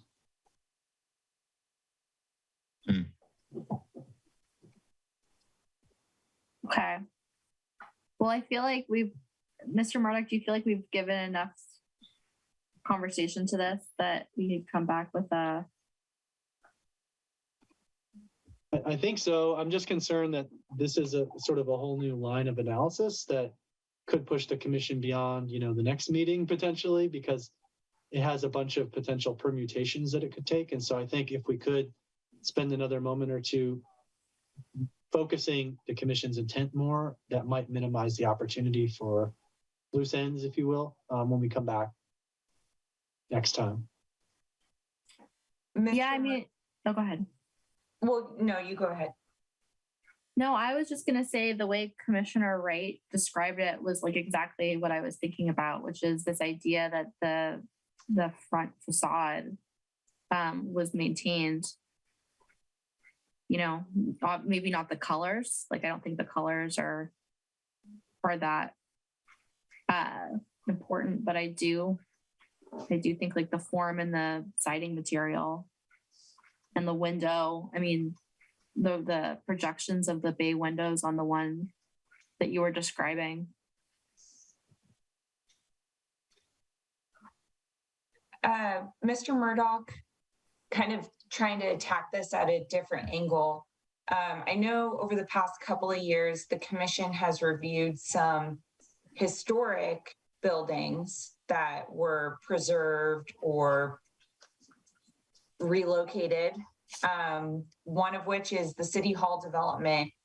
And then the other is, it was the original City Hall that I believe the approval was to elevate it above, you know, development underneath, which I don't know if that classifies as redevelopment or not. I mean, I don't really have a comment or a question, but I wanted to kind of throw in a different perspective also of what we've done in Sharp Park for other sites. That's right. So in the instance of the current City Hall building, the city actually did undertake a comprehensive historic resources evaluation to determine what character defining features there were and how best to preserve and protect them with the project, and also steps that could be taken to enhance the integrity of that resource. That is a local historic landmark, and it did meet the various criteria. And so the project was designed with the Secretary of the Interior's historic preservation guidelines in mind.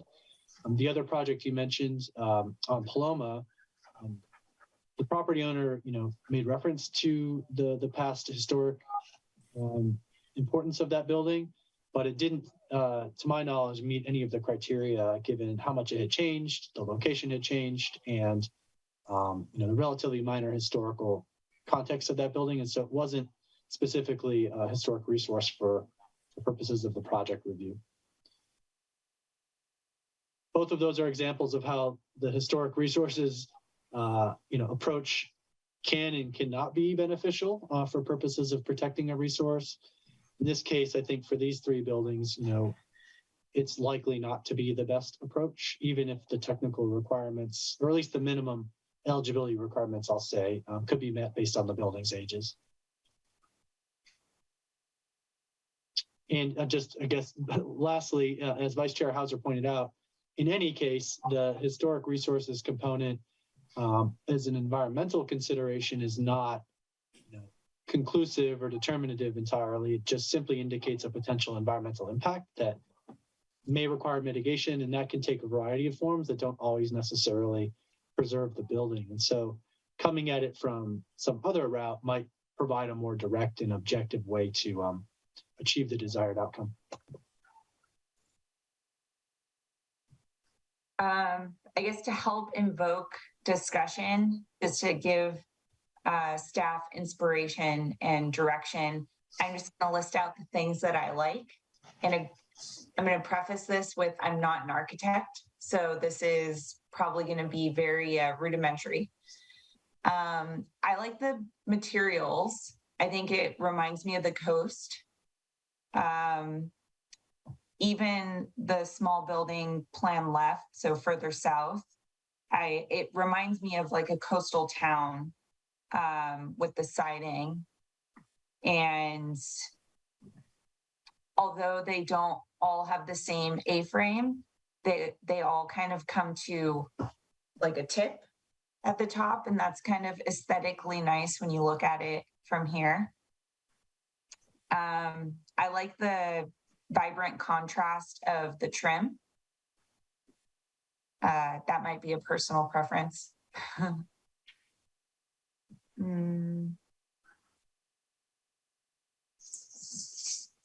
Anyone else want to add thoughts? Commissioner? Oh, sorry. Commissioner Wright? I didn't raise my hand, so. Commissioner Domerat. Well, how dare you? So let's go back in history a little bit. 35 to 40 years ago, there was a lot of discussion about what these neighborhoods should look like, especially this one in Sharp Park, whether we wanted a New England whaling village look or Mendocino or whatever. These actual buildings were kind of built with that philosophy back then when they built it. One of the first buildings to be built is the taller of those three that you see on your picture, and it actually was a really, really good restaurant. When my kids were 3-4 years old, we used to take them in there.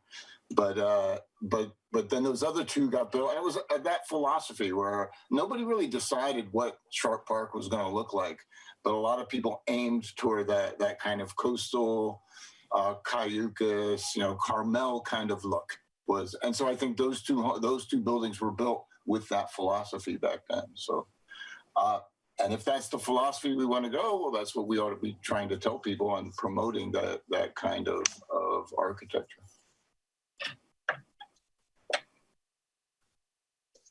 Commissioner Wright? Yes, thanks. I was just wondering if staff has any knowledge of, in terms of the building line of that in relation to what we're trying to get Sharp Park to be along that corridor. Is that in line? Is it set back too far?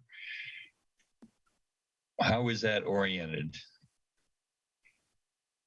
It will be difficult to tell definitively. Trying to measure from some of the aerial imagery and building footprint information that I have available right now, it looks like these buildings. About 15 feet back? I think not that far from the property line from what I'm seeing. They may actually be close as, I don't know, 5 to 10 feet. Not closer, but it's hard to say for sure. Yeah, is the property line at the back of walk? Or is it at the curb? Doubtful. Sorry. I don't have that information right now. Go ahead, Commissioner Wright. I was just trying to figure out on the if we are going to try to preserve some of that character and or charm, however you want to call it, if those walls are going to need to be moved or not, and whether that needs to be a consideration, or am I just struggling with the fact that I really appreciate and enjoy the charm of all that's there, and that I'm having a hard time letting go of that with this new vision of what it is that we're trying to create, and that's my internal debate on what's going on. So just to throw that out there. Right. I think the first set of information I was looking at probably overestimated the distance. Just looking at the street view, even if the property line's at back of sidewalk, these buildings are probably 5 feet from the front property line, pretty consistent with what the commission indicated for a maximum front setback.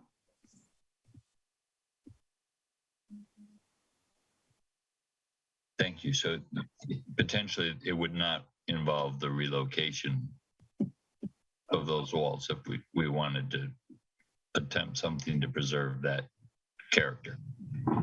I think that's right. Yeah, if anything, you could consider moving them slightly closer to the street, but that would compromise some of the landscaping, the ability to ramp in for disabled accessibility. And so 5 feet, I think, is a pretty good front setback. And likely, at least the two buildings closest to the corner likely wouldn't need to be relocated for that purpose. Okay, thank you. I think also we were allowing 5 to 10, unless I'm misreading figure 5-9.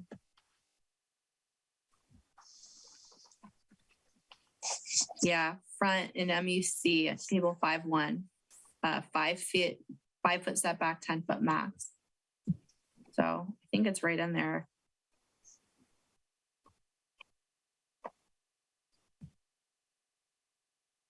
So I heard additional feedback that is helpful for staff. So We will piece all of that together and figure out if there's a way to reflect the favorable aspects of these buildings in a way that could influence the design of other buildings along Palmetto Avenue, and then see if there's a way to support the preservation of these specific buildings while also achieving the plan objectives, or some accommodation can be made to replicate, if you will, some of the best aspects of this in some future building design on the site that, for whatever reason, may not preserve the actual buildings. And Mr. Murdoch, before I pass it to Commissioner Wright, is there an ability to add some statement that these properties, if redeveloped, need to come through the Planning Commission for review and approval? Well, they almost certainly would, given the requirement for a coastal development permit. So any sizable modification to the buildings or new development on the property outside of these buildings almost definitely would trigger a discretionary review. Yeah, you're right. Sorry, it's late. Commissioner Wright? Just early in the beginning of this discussion, Mr. Murdoch had suggested that this is kind of a transitional zone. And I was just wondering if we could separate it out and call it that, a transitional zone, to separate it from having to be either A or B. Is there any merit to that? Would that give staff more flexibility to try to think about a different way of addressing the concerns, maintaining the character, and still serving the other needs and desires of the forward-looking plan? That's potentially an option. If anything, it would perhaps take some of the development pressure off of the site. If rather than a mandatory minimum, there could be an optional component for the site. That should be considered in the context of the overall plan and the objectives for Palmetto Avenue. And then, whether the opposite, side of the street should also have a similar type of transitional allowance. Arguably, the building on the opposite side, has different architectural features, may or may not benefit from a similar type of exception.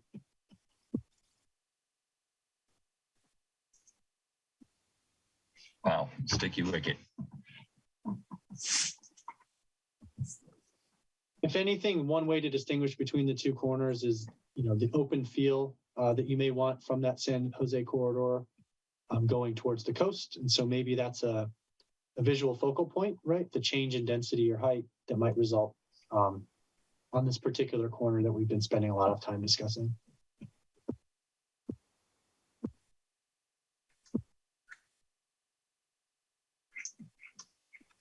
Any other last comments or questions?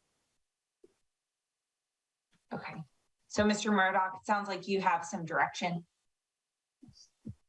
I do. And so you've given me enough to be thoughtful about, the one or more options I can provide to the commission when we come back, presumably, to consider this point. So thank you. Okay, thank you. Commissioner Wright.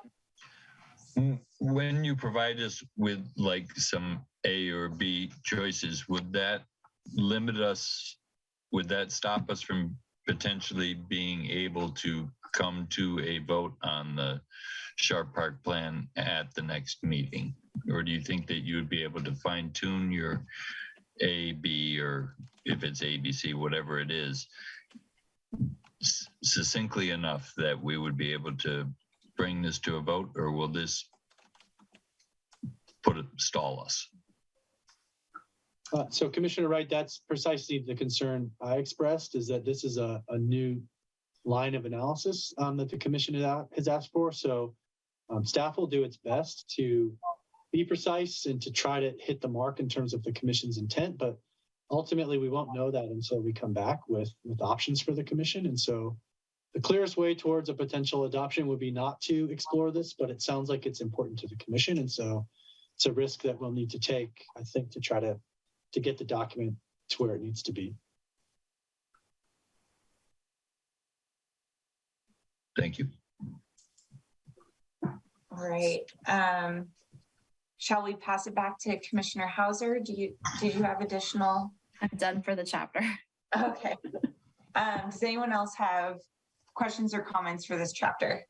We're on chapter 5.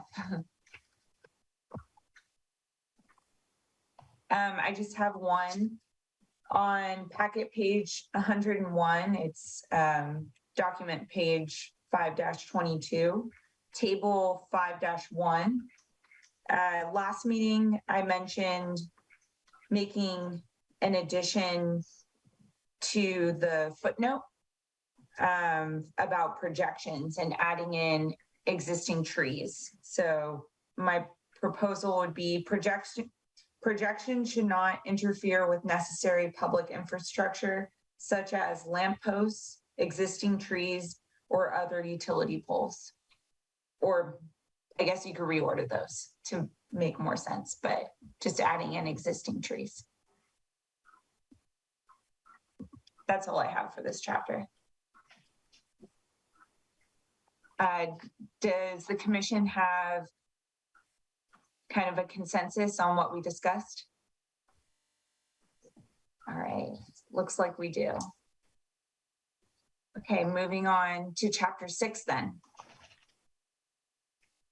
Any comments or questions on chapter 6? Vice Chair Hauser. I just have one on, I was going to say page 103, but I'm on a different, in the new reclaimed water section, which I really appreciate. And I really appreciate the detail that went into writing this. I think that it would be really wonderful to add a final sentence that states that reclaimed water was brought into the Sharp Park area. And I think 2018 with the advent of the phase 1 Palmetto Streetscape project, and then where it currently extends from, like in Palmetto, to give a little bit more insight into where that infrastructure exists.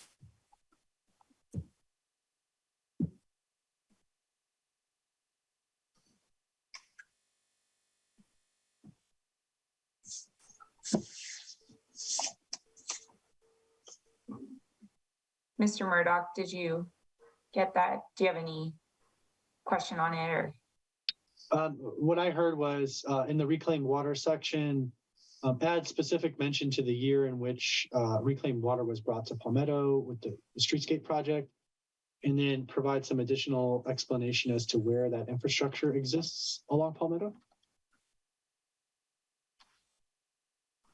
All right, sounds good. Commissioner Hauser, do you have anything additional, or you said you just had that one? While we're on the topic of recycled water, I like the additional language that's been added throughout the plan. One thing came to mind recently. I know there's certain plant species that don't like recycled water. They can't be irrigated with them. An example is redwood trees. Because we're so close to the coast, I mean, I think there's a lot of salty air. So plants that don't like the salinity in recycled water, I think they're typically irrigated with potable water. I'm wondering, Mr. Murdoch, just because I'm not super knowledgeable on plant species or what irrigation they require, could we be backing ourselves into a corner if there's certain species of plants that we may want to plant or are already existing that actually can't be irrigated with recycled water? I think it's possible. I think what's likely to occur if the policy is kept as is that will affect the planting palette, and the species selections, such that they can tolerate the use of recycled water. It's a policy question for the commission to balance. Is the water conservation component more important than a particular plant species that may be there presently? Mm-hmm. Yeah, I know we don't have very many redwood trees here, so that shouldn't be an issue. But I know other jurisdictions, they have separated irrigation for the preservation of redwood trees, for example. So, but I have no comment. I just wanted to double check that we're not going to make it an issue in the future. Commissioner Wright? Should we do a carve out for existing trees that they be allowed to use normal water as a way to get away from that potential conflict?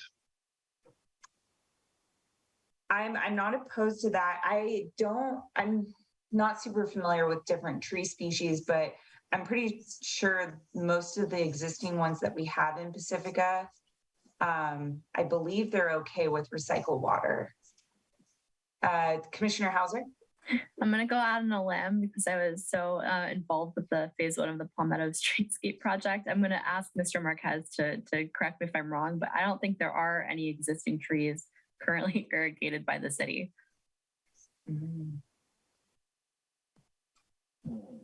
That's my understanding too on Palmetto, at least. Minus maybe one small pocket plaza down by the treatment plant, or old treatment plant, apologies. I think that would be grandfathered in too, but yeah. That may not even be irrigated currently, I guess, is one point I would make. I don't know offhand.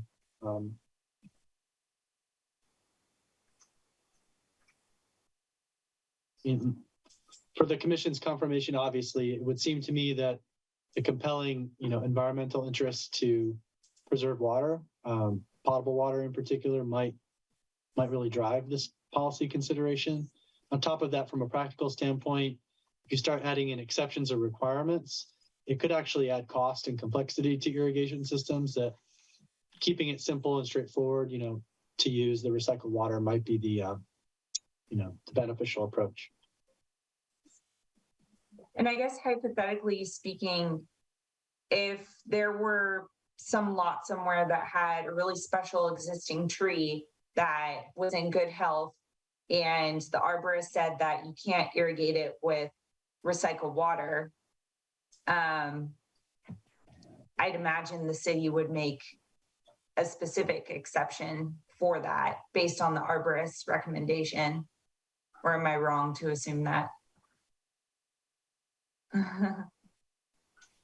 I don't know that I would make that assumption unless there was clear language governing consideration of exceptions, either for this policy specifically or exceptions to Sharp Park specific plan policies more generally. I think the broader you make that exception process and the easier the process, you quickly get to some of Vice Chair Hauser's concerns about the ability for people to seek waivers and concessions and really argue that it's not an objective requirement that you must do, but it's less enforceable than the city might like. And so I think there's, at least along Palmetto Avenue, there's not a compelling case of the need to protect existing trees because there are next to none. And so maybe limiting the geographic extent, which I think it's intended to be along Palmetto Avenue for the recycled water anyways, might be a cleaner way to get at this. Sure. Commissioner Godwin. Yeah, I had a question about this using recycled water. Is this only a resource the city can use by connecting an irrigation system to it, or can individual lot owners use this for their landscape irrigation as well? I guess this is a question for Mr. Marquez.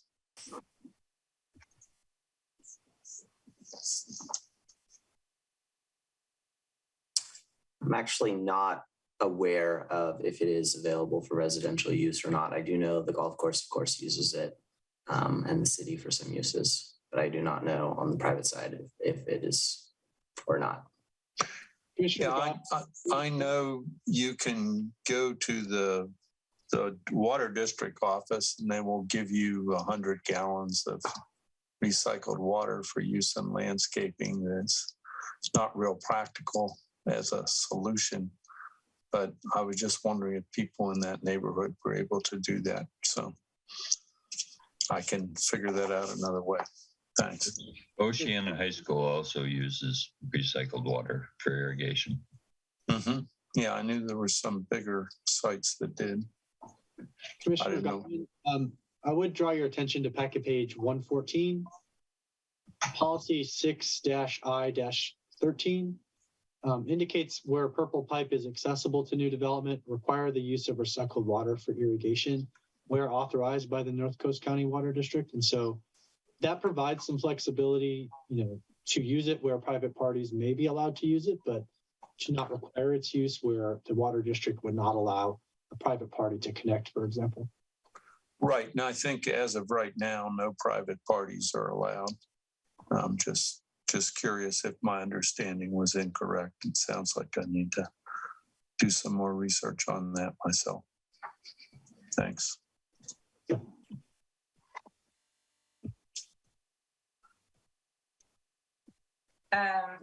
Any other questions or comments for chapter 6? I have one on table 6-1. It's packet page 109. The last time we discussed this chapter, I believe I had a comment to make the pocket parks size range consistent with policy 5-I-25. In the policy, the square footage is no less than 2,000 square feet. Or I may be misinterpreting the table with comparing it to the policy, but I just wanted to double check on that.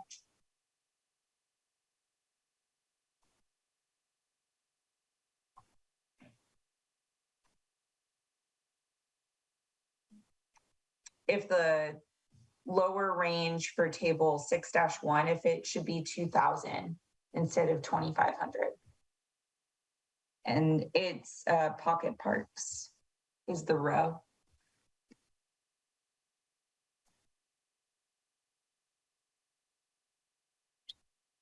Yeah, I think it's an interesting point.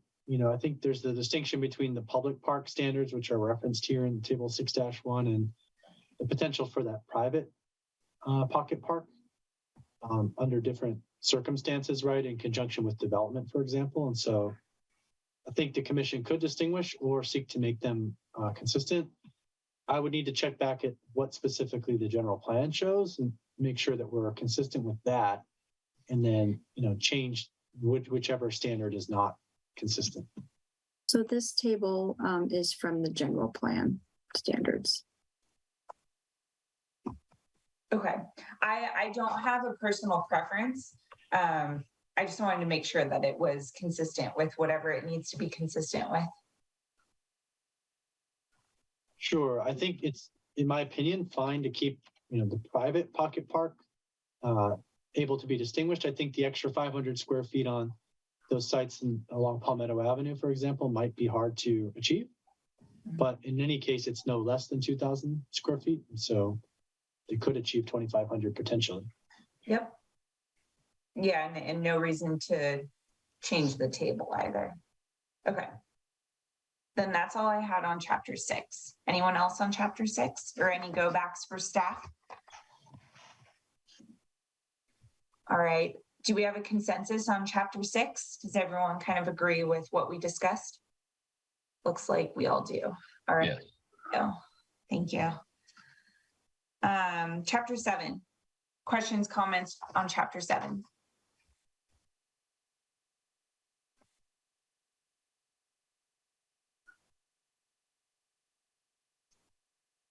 All right.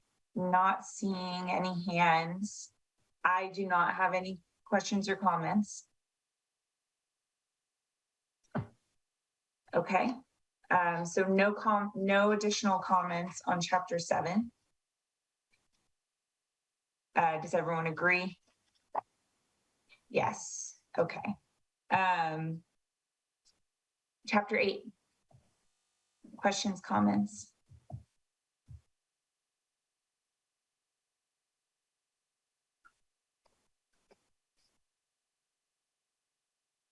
All right, not seeing any hands here either. So looks like no comments on chapter 8. Ms. Moore, did we cover everything in your presentation? Just want to double check on that. I think the one thing that maybe we could revisit is the Palmetto Avenue frontage, unless Christian, you felt like we had clarity. No, I think we need some further discussion of that.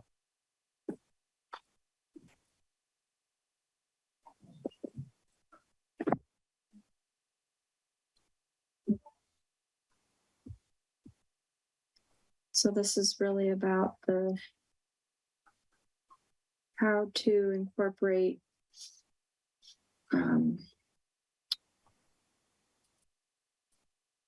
driveways that are either two-way or one-way on lots that are small enough to where they can't meet the 70% of the frontage at the build-to line. In addition to the inability of some of these sites to not meet the parking requirements in this table as well. And so these were our options. Does anyone on the commission have any thoughts on preferences for options A, B, C?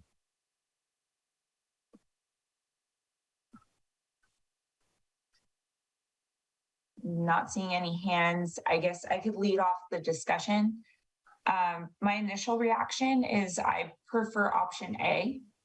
I think especially for Sharp Park, it'll be helpful to consolidate additional parking needs for that area. And I think that could be best achieved with, you know, in lieu contributions for a larger development of either at grade or multi-story parking, whatever it is, but allowing the city to kind of guide the parking improvements in the Sharp Park area, especially. But I guess, well, a question, Mr. Murdoch, would the in lieu fees, if we chose option A, would that be contributed to parking improvements in Sharp Park?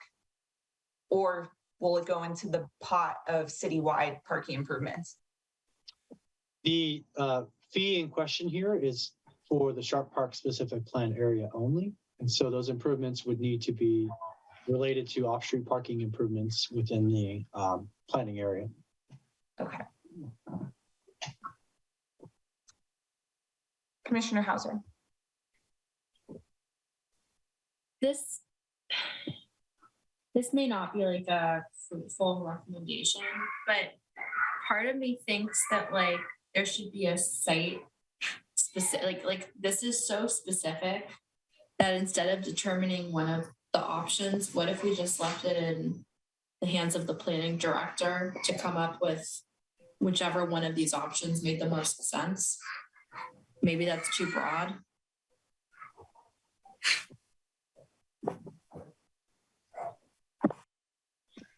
I would be open to that. I personally don't like option B.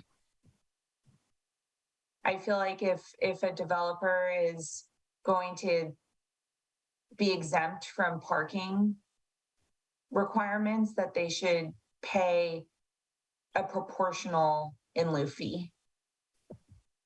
The only thing that so I agree with you. The only thing that I'm like thinking back to is our hearing last time. It sounded like the people that would be mostly affected would be these small business owners.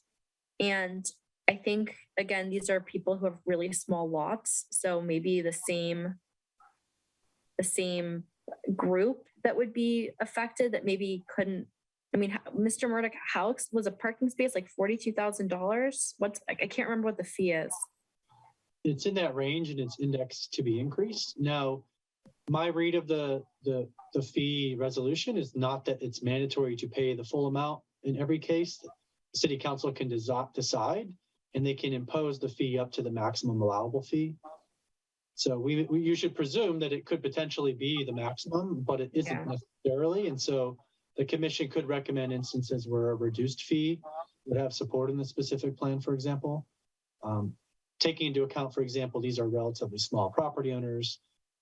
Keep in mind, however, that Table 4-4 also does call for a waiver of parking fees for certain retail uses if needed to improve site design. The elimination of a driveway, I think, is a key consideration to improve site design, for example.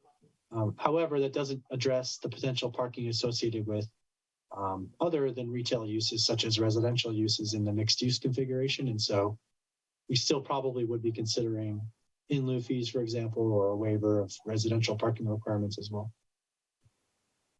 I mean, Chair, what if, I don't know, maybe this is like shirking our responsibility, but what if it's A, C, and potentially B, and we ask the city council, who's more financially inclined to, you know, they've spent more time with the nexus study and financial component of this.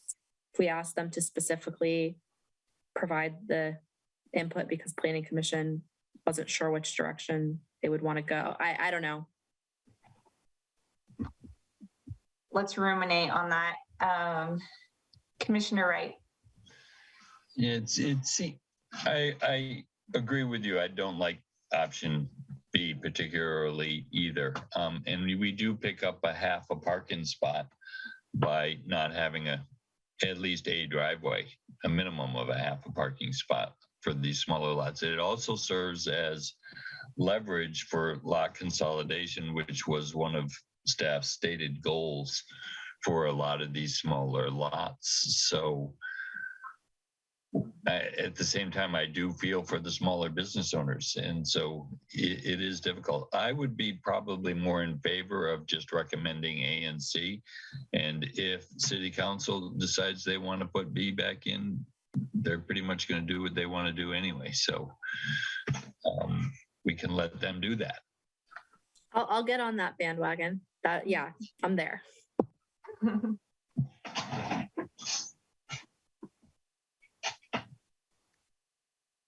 Any other thoughts, input?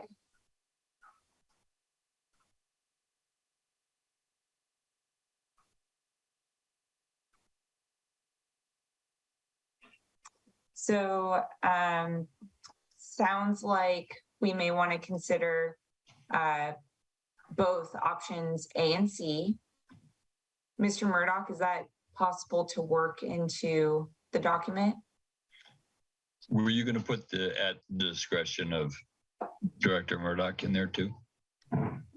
Well, I guess, yeah, at the discretion of the planning director. And then do we feel the need to add any specific language to city council's involvement for the fee or anything? I guess they will be involved, you know, as needed regardless, but. Well, as it's imposed currently, the city council has to approve a request for payment of the Sharp Park specific planning area parking in lieu fee. What this policy could do is indicate instances where it's strongly suggested, right? Where not pay the fee would be inconsistent with the plan because it compromises other objectives, such as the street design, safety, etc. So my preference would be to somehow structure the fee to set the presumption to be payment of the fee, you know, at an amount established by city council, considering, you know, the scale of development, and maybe allowing that to tilt the fee towards the lower end if that's what the council wants to do, or keep it at the higher end if they want to encourage lot consolidation. Typically, by the point that you're making that decision, though, the decision to develop has already been made, right? And so if the desire is to incentivize lot consolidation, which I think is a noble objective, then we might need to spend some more time discussing about how you set the highest bar to get over before you undertake the permitting for a development to encourage the lot consolidation. And that's tilting the balance probably towards payment of a higher fee that would discourage the development on the small site and would incentivize selling the site or consolidating it with a larger property.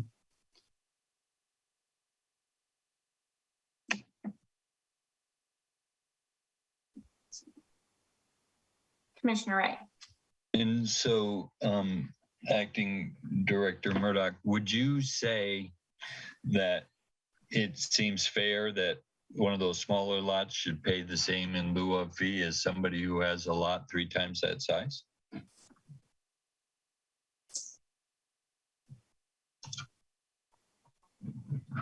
Well, the payment of the fee would be proportionate to the number of spaces not being provided. So I think it's likely to always be in proportion. So I don't know the exact answer to that question. The fee is the fee, per space up to the maximum approved by the city council. Otherwise, the city council has discretion to reduce the fee and try to right size it to the project potentially, or other public benefits that might be derived from a project might justify a lower fee, for example.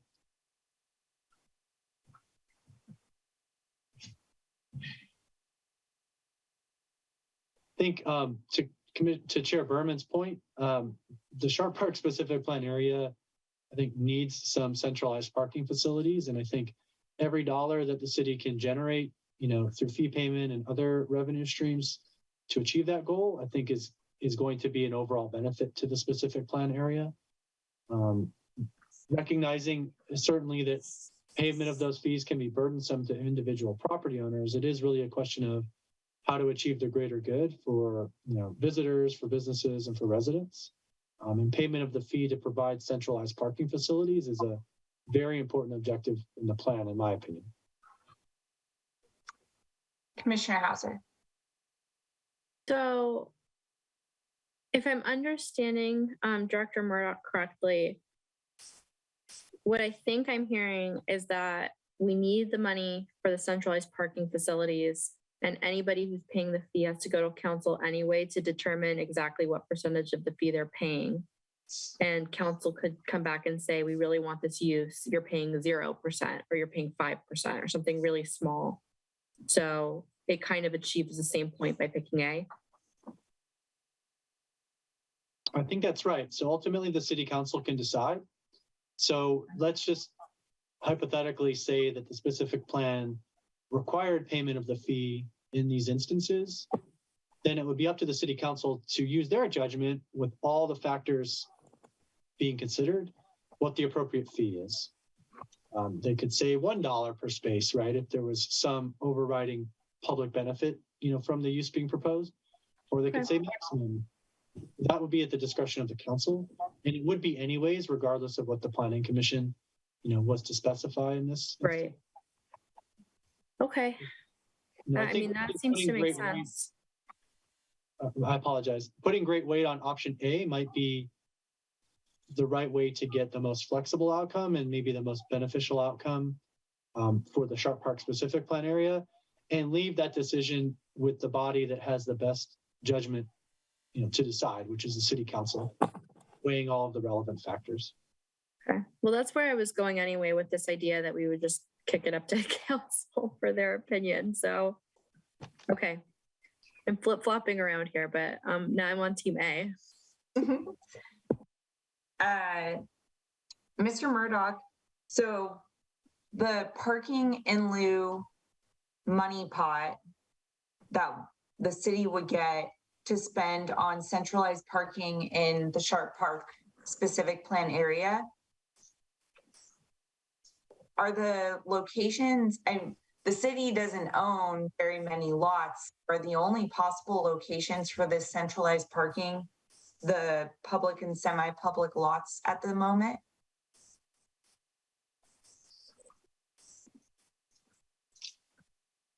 I think that's going to be a zoning question, in my opinion. I think certainly the public and semi-public could serve that function in my mind, but I think when we get to the zoning, understanding how parking lots could support the overall Sharp Park specific plan area, you might allow them in certain other locations, perhaps subject to a use permit, for example. to ensure they're going in the right locations to support the planning area. Places where I could imagine the centralized parking facility going would include the 2212 Beach Boulevard site as part of a large development on that site, in a centralized garage facility, for example. Similarly, there's a potential concept for the library project, either on the library site with some sort of garage facility or in tandem with potentially another property in the vicinity. So I think there are options, and there is a real likelihood of the city providing centralized parking facilities. And then worst case, the city could consider perhaps acquiring other property or leasing property, on some of the undeveloped lots in the area to provide a, lower cost surface parking facility for some interim period until those larger projects materialize, 5, 10, 15 years down the road. In your opinion, do you think we need to make any changes to the land use chapter or any of the land use designations to make sure there's the flexibility to add a high density of parking on a lot that's not owned by the city? Or is that would just be the use permit change? Right. I think the use permit process might be able to accomplish that, but it couldn't hurt to provide some clearer policy language. I think the potential drawback to making it too accommodating is that you might end up getting lots that are just parking lots to make money, for example. And that's probably not the highest and best use to achieve the specific plan area objectives. So frankly, right now, it may be best to limit those to the public and semi-public land uses so that the city has control over where those go. And then, find some other mechanism to expand that, if desirable at some point in the future. Okay. Thank you. So I think, did Team A win? I think so. Does any other opinion or opposition to recommending to staff option A? Okay. All right. Sounds good. So option A is our recommendation. All right. Are there any other questions, comments, or are we able to, is someone willing to give a motion likely for continuance, it sounds like, for this item? Vice Chair Hauser. Yeah, I'm happy to make the motion, Chair. I do want to say I think we're really close, and I think that personally I see this going to like one more meeting for me. I'm going to make the motion. I would ask if, Chair, you're okay with it, for the next red line to accept all of the changes that were provided this go around and then only redline the new stuff that we added. Would that work for staff? Ms. Moore, your thoughts? Sure. Yep, that works. Thank you. Then I will make a motion to continue this item to the date certain of August 15 at the regularly scheduled hearing of the Planning Commission, meeting of the Planning Commission. I'll second. Thank you, Commissioner Wright, with that second. We have a motion and a second. Can we have a roll call vote, please? Chair Berman. Yes. Commissioner Domrat. Yes. Commissioner Godwin. Yes. Vice Chair Hauser. Yes. Commissioner Wright. Yes. The motion passes unanimously, 5 votes in favor, none opposed. Great, thank you. Communications, commission communications. Are there any commission communications? All right, no commission communications, staff communications. Thank you, Chair. 2 related points. The first being that the commission may have heard, or other folks watching tonight's meeting might have been aware, the city launched something called a flash vote survey last Wednesday. The flash vote system is an online public survey tool that the city has used. Typically, the polls last only for 48 hours, hence the name flash vote. They're intended to be quick in nature. They are sent out to a randomized selection of those who have signed up. to participate in the flash vote online system.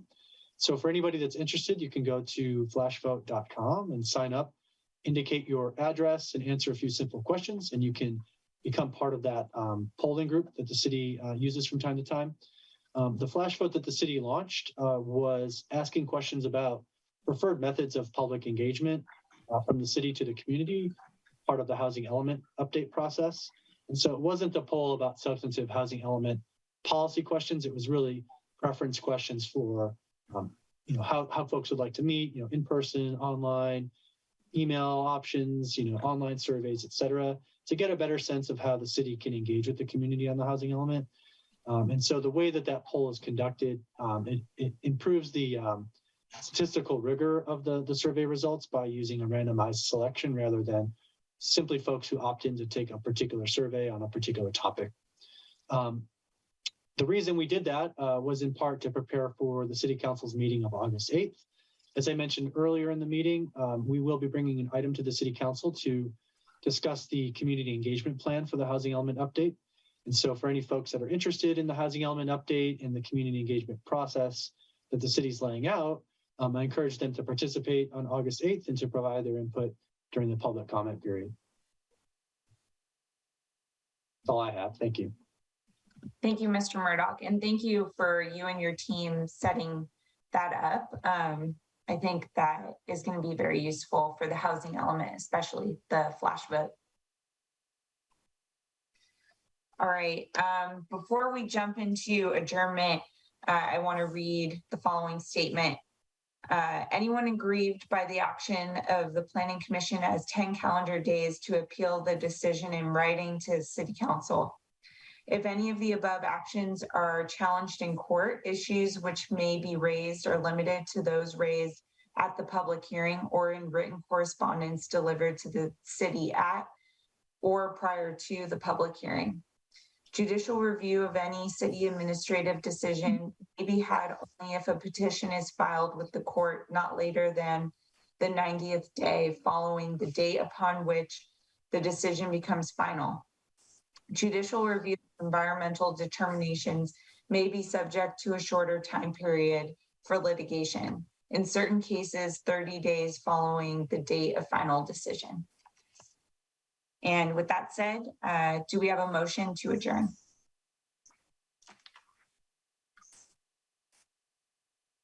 Vice Chair Hauser. I'll motion to adjourn the meeting. Do we have a second? Commissioner Domrat. I'll second the motion. Motion and a second. Can we have a roll call vote? Chair Berman. Yes. Commissioner Domrat. Yes. Commissioner Godwin. Yes. Vice Chair Hauser. Yes. Commissioner Wright. Yes. Motion passes unanimously. Thank you, everyone. Good night. Good night. Good night. Recording stopped.